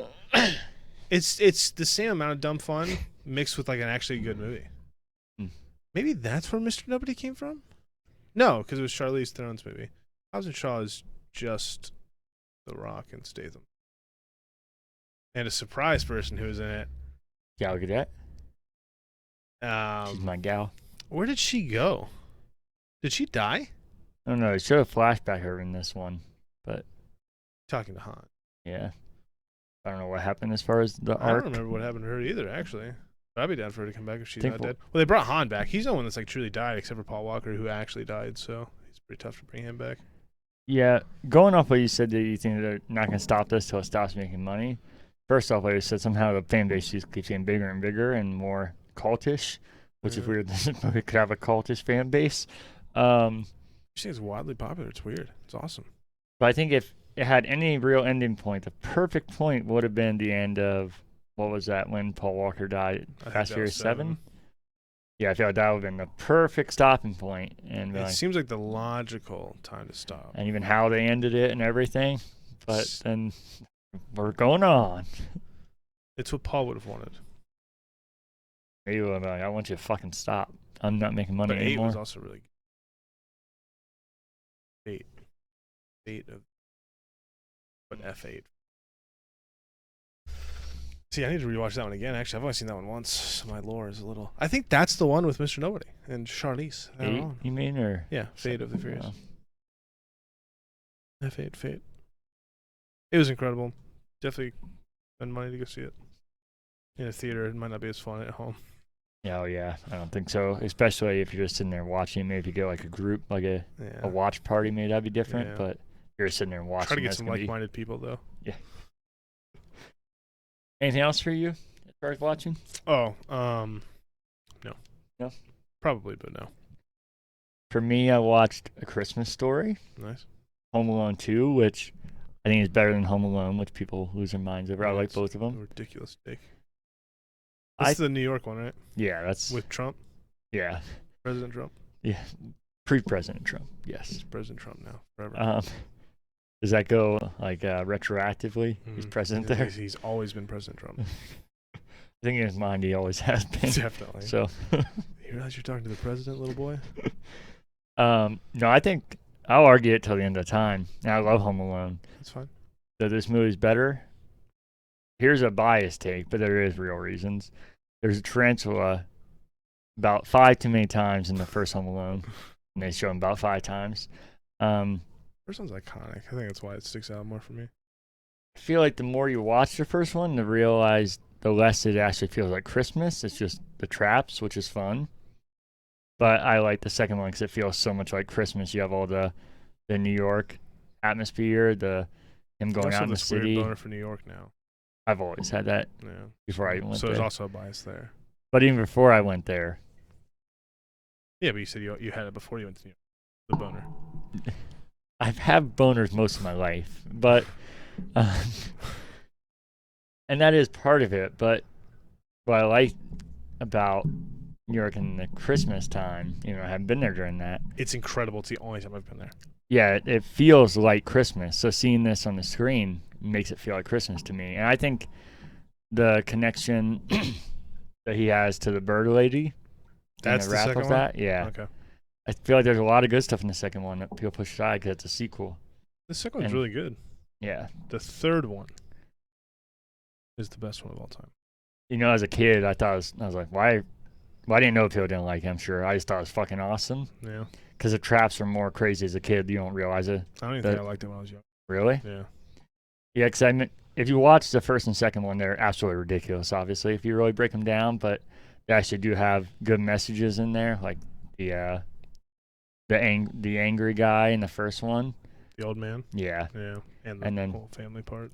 Yeah, and then the bird lady in the second one and the guy at the toy store. So these things that are actually more complex, but as a kid you don't realize that. All you like is just the crazy traps and the ridiculous things. So the third one definitely amped that up. The dream of being home alone. Yeah. So the third one amplified that. But yeah, as I got older, I realized that it had literally nothing to do with Christmas, and it only benefited from the traps and had no real substance to it. And I was like, yeah, I see why this movie sucks ass now. I can't believe I like it because there's a kid mind, but it's weird how your mind just changes like that. What's your favorite Christmas movie of all time? Is it Home Alone 2? I don't know. That's something I think about a lot, but I never come up with a solid answer. What's your answer right now? It can change over time. Just like I'd say that Bioshock 1 is better than Bioshock Infinite on some days, but today Bioshock Infinite is my favorite Bioshock. I don't know right now. I'd say Home Alone 2 because it's in front of my face and I love it, but no. Okay. Because there's a lot of good ones. There's a ton of good ones. A lot of bad ones that are also very. Yeah, I said before. Most I have Christmas movies aren't very good. Yeah, I have a different bar for Christmas movies. I admit it. Like if you took the Christmas out of it, and I was just watching a movie, say probably 80% of them would be terrible. Oh yeah. So, I have a different bar, and I know it for Christmas movies. So, you're like, how do you like that? It's corny as shit. I know, but it's good. I go through different movies too. I do have a lot of favorite things. I'm not afraid to pick it. My favorite artist, my favorite game. There's just some things where I really never narrow it down. I'll get there someday. A very underrated Christmas movie? Jingle All the Way. That is underrated. As fuck. It might be my favorite one. It's good. And there's good things to look at. Like Jingle All the Way. That sounded creepy. Because there's not good things to look at. That'd be a child. That is a fucking great movie. My mind went to Deck the Halls, which is an underrated Christmas movie. Oh, I've seen that one. And there's good Did things you to ever look see wait, is that the one with Tim Allen? No, that's Christmas of the Cranks. Christmas Crank. That one's underrated. Yeah, and that one's also another one where it's ridiculous and there's like the silly moments, but it has a Good fucking ending. Yeah, great story. I've cried many times watching that. I've never even been close to crying, but it's a good movie. Oh man, the wrap up at the end, fucking so good. Jingle All the Way, Santa Claus, Mm-hmm. the first one. The Santa Claus. I think you corrected me last time I said Ohio State. University. I go through those two, but there are so many good with Christmas stories up there. That's just so classic. Yeah, but I think Jingle All the Way might be my favorite. That movie's so weird. Why? It is good, and like I said, I'm right there with you. But putting that movie together in your head, that's fucking terrible. Yeah, like the biggest action star mixed with this kid actor that everybody hated unfairly, and had this one of the most ridiculous plot lines in a Christmas movie, which is saying something. And Yeah, becomes the toy. Yeah, it's. I think that's what makes it so good. No, it feels like a Christmas miracle. Time. Yeah, they're selling those right now. They're hitting on nostalgia. Yeah, you can buy a Turbo Man. I wish you could buy the Spanish version, the knockoff. Go ahead. Sorry. Oh, you're good. The one that I was gonna say. Have you seen Nothing Like the Holidays? Nothing Like the Holidays? Yeah. No. Who's in it? That's a good question. Let me make sure I got the title right before we keep going. This is a fantastic Christmas movie. I think it's a genuinely good one. Like I admit that most of them are garbage. So this is it. Came out in 2008. You have John, what's his name? Leguizamo? Is that it? Leguizamo. Yeah, I know who you're talking about. Leguizamo. The girl from Will and Grace. Grace. I didn't watch the show. I just felt like I saw her in trailers. I've never seen this movie. No? Nope. You should watch it. It's different than most Christmas movies, but the message in it and the story is fucking. It'll get you. Maybe it won't get you, but I think you'll appreciate it still. Christmas Vacation is the third one that I always get with. Sorry. I knew there was a third one that I usually struggle with. I quote the movie all the time. Watch Shitter's Full. Nothing Like the Holidays. It's awesome. Not in the normal Christmas movie way, but then it wraps back to that with the story at the end. Good shit. And besides that, I watched another episode of Castle Rock. Still very intrigued. Want to know where it goes. Is it on Hulu? It is. That's where it is? Yep. Okay. I'll watch an episode tomorrow. I promise. I am only 4 episodes in, and I think it hooks you as far as like the mystery and like what's gonna happen next. But it's definitely not like Lost and where it ends and you're like, oh god, I have to watch another episode right now. Yeah, it's not like a crazy cliffhanger. It's just like, damn, that was interesting. I want to know what happens next. Okay. So just a heads up on that without spoiling anything. And the only other thing I watched, I was curious if you started it, season 2 of Dave. I'm only a couple episodes in. I haven't started yet. You haven't? Okay. I want to watch it. It seems like one of those shows I need to wait for it to almost be done. Really? Yeah, because I'm not gonna be a guy that waits every week for that show. I'll just binge the whole thing in a day or two. I like doing that. We got behind on too many shows, but this is one that I normally like. Oh shit, it's out, and I watch. That's the way I felt after the first season ended. It's like I need season. I was constantly googling when season 2 is coming, if it's coming. It's Now that it's here, I know I'm gonna like it. I'm not that excited for some reason. I'll be curious to what you think. It's definitely still funny, but it's not how I expected the season 2 to go. I hated the promos for it, and I think that turned me off a little bit. Yeah, the tone's way different, but it's still very funny. And the theme song hasn't played in the first 2 episodes, and that was so catchy. I loved it. Yeah. I don't know if that's intentional, if there's a reason. But, what I loved about the first season is that it was pretty funny. There were some parts that were hilarious. But I thought the character development was incredible of not Gator. Gata. And like his whole story arc is incredible. It was actually like I genuinely liked him as a character. Dave's story was coming together fine. The only episode I didn't really like was the one where he was trying to like fit his dick through the table. Like trying weird sex stuff. I don't like that stuff in movies or TV shows. I don't think it's definitely, funny. Without spoiling anything, you're definitely not going to like a few parts in the first 2 episodes already. Yeah. It seemed like that it was going to be more focused on dick jokes, which is funny because the whole show is based on dick joke. But more dick joke based off the promos, which I think turned me off to the idea of it a little bit.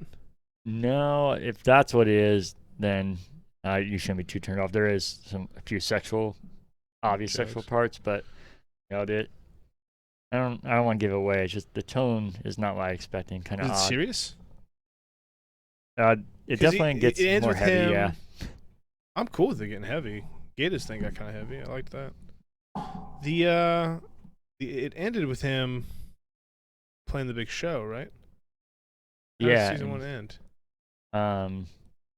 Oh, the rap on the radio. Does it pick up there? No. Oh. Not at all. Is that what makes you sad? It makes me more confused. Not really sad. Like, I'm still really enjoying it. I'm just Where does it pick confused. up? Just tell me. Years later. I hope not. Spoilers, I guess, if anybody cares. Yeah. I don't really know where it picks up. He's still working on his album, but he's in Korea for the first episode, and he's trying to write his first album still. So maybe it is picking up straight after that, but they kind of just throw you into, not like, hey, here's where we were. It's just like, hey, we're here now. What weird. The hell? All right, well, yeah, I'll watch it. But again, I think I'm just have to wait. I think I don't think I give a shit enough to watch every week. So okay. You been reading or listening to any books? No. No? I'm in the middle of some books, but I just haven't sat down to read them. So Gotcha. I'm still listening to Console Wars. I only listened to a little bit more. Still enjoying it, though. Book about Sega and Nintendo and the beginning of the Console Wars. So it's been interesting. But that's been it for me, so we can get to the reminders for free games. Oh, yeah.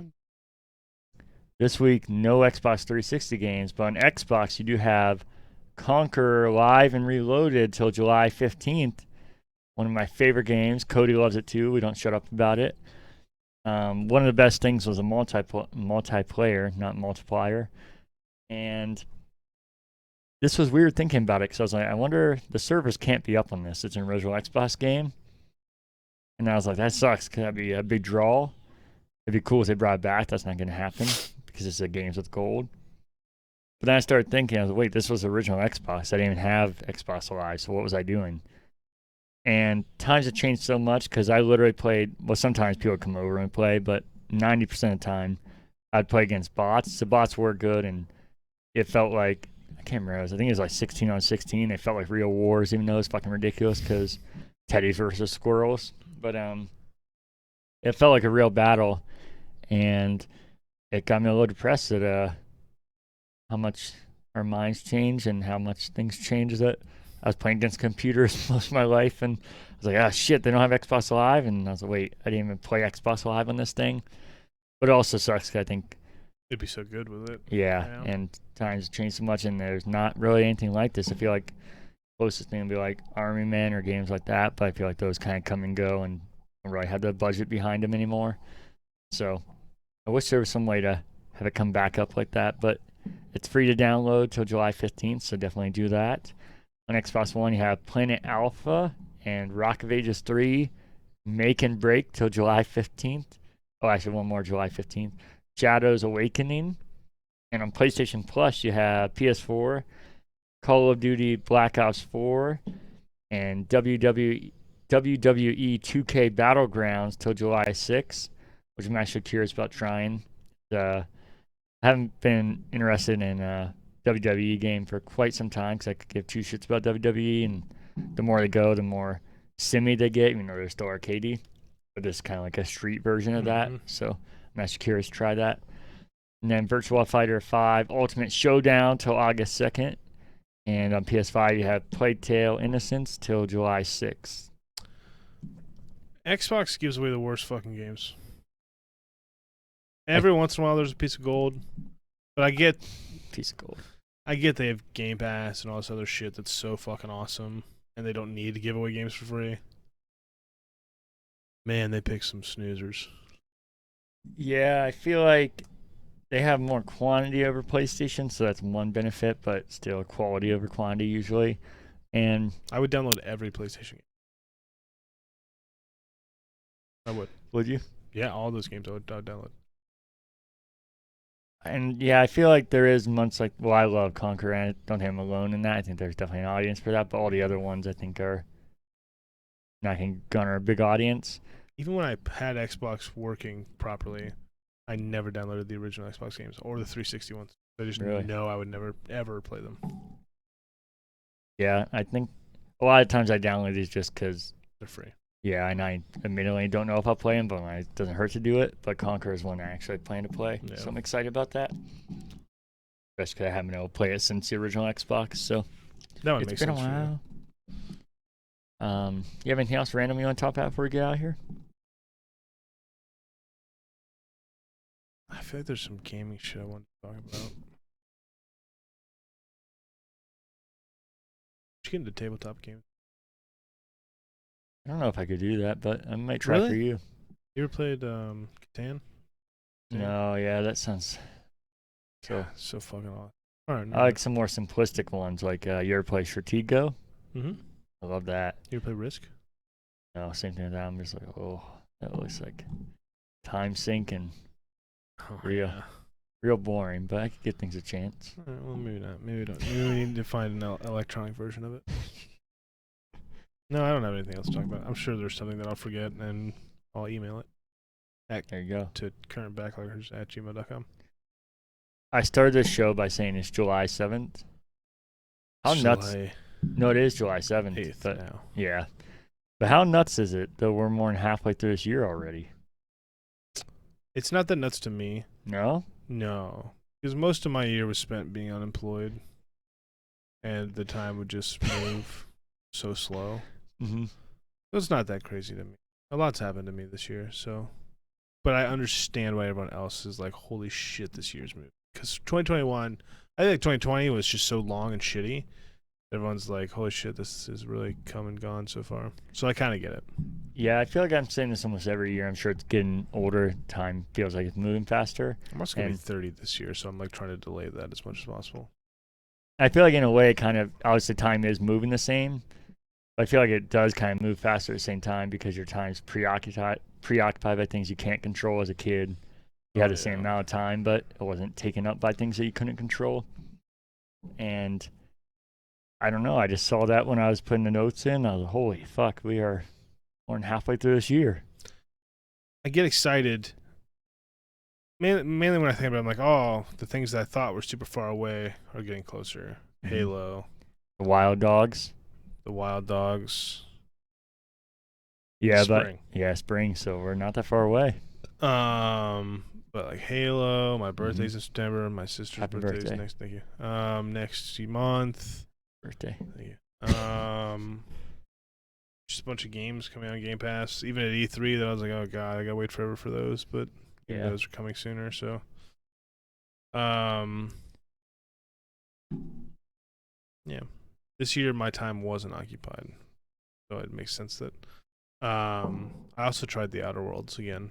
I forgot to mention that. Yeah. I knew there was a game that I sunk a little bit of time into. You're not liking it? I don't. Really? Because I fucking loved it. My only issue is the same with a lot of games, especially big games like that, is that it's been so long, so now I don't know. I should go Apparently that back one's in. not even big compared to like other. I don't think I like Bethesda games. Like the games. Like Well, like Fallout style games. yeah, I was gonna say you like Doom, don't you? Kind of. It's fun. I've never beaten one. Hmm. I didn't even play the first Doom. Like the remake or whatever. I played the newest one for a little bit when it came to Game Pass. But yeah, I just don't think I like Fallout type games. I think the idea of an open world fascinates the shit out of me, but my shitty gamer brain that needs to be constantly stimulated can't do it. I think that's why I like multiplayer so much. I just can't stay focused long enough. Yeah, it's sad because there's so much I think you'll like. I know, and I So many bet stories. Outer Worlds feels like a game that I would like a lot. I just can't get into it. Prey seems like a game that I'm gonna like. I'm gonna be honest with you, Another Bethesda game. Yeah, I'm gonna be honest with you. It doesn't feel like one. It doesn't feel like Fallout, at least. No, definitely not. It feels like BioShock. What Cody said. Yeah, it feels a lot like BioShock, which is cool. Mainly because you're carrying around a wrench for a while, and that just kind of feels like BioShock. Yeah. But I want to love story games, and I'm sure I'm about to start replaying all the Halo games. I gotta get ready for it, and I'll play them again later. Don't worry. I say you have now if you want a partner. Oh, I'm down. Because I think I'm gonna just crank through them. I love multiplayer, but I can always play the campaign. There's so many achievements I need to, but nobody ever wants to play campaigns, so I want to play them chronologically. I'm fine with that. All right, that's what I was gonna say. Or a lot of people do, but they never stick with it. So I started it so many times with people, but haven't finished it with anybody again since we've done that. So well, I'm going to play through all of them before Infinite comes out. Mainly, I need to be caught up on the story. You know, I'm down. That's one game I don't want to skip anything. I like cutscenes and whatnot. So yeah, no, I can't. I remember Halo 2 super well because I think that's one I've played the story the most on. But pretty much every other Halo, I need a good refresher, especially 5. All right, well, you know I'm your guy. And ODST, I played that one a lot too because of we were achievement crazy at that point. Let's find our next achievement race soon. Please.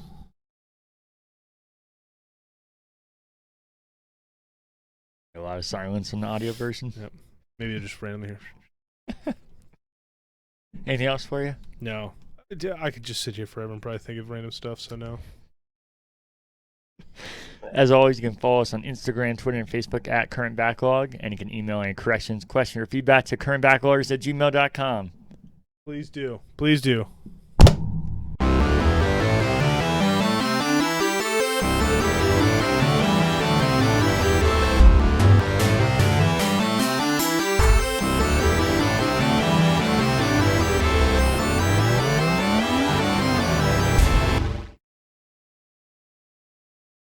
Yeah, take a deep breath.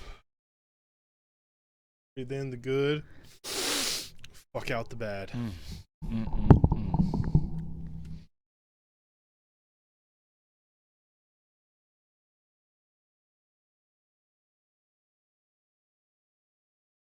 We do it in sync, in harmony.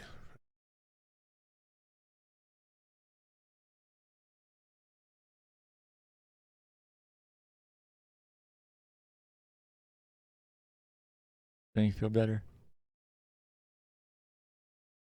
Everybody, let's do it one more time with the audience with us. Come on, audience.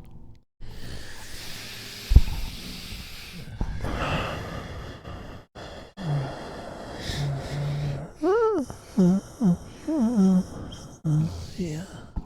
Oh, it's done. Oh, it was just natural. I was so relaxed. All right, come on, we're gonna do this thing. Yeah, let's do it.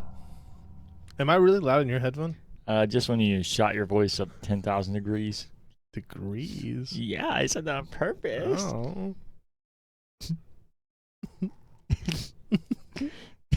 I'm ready. Fuck off.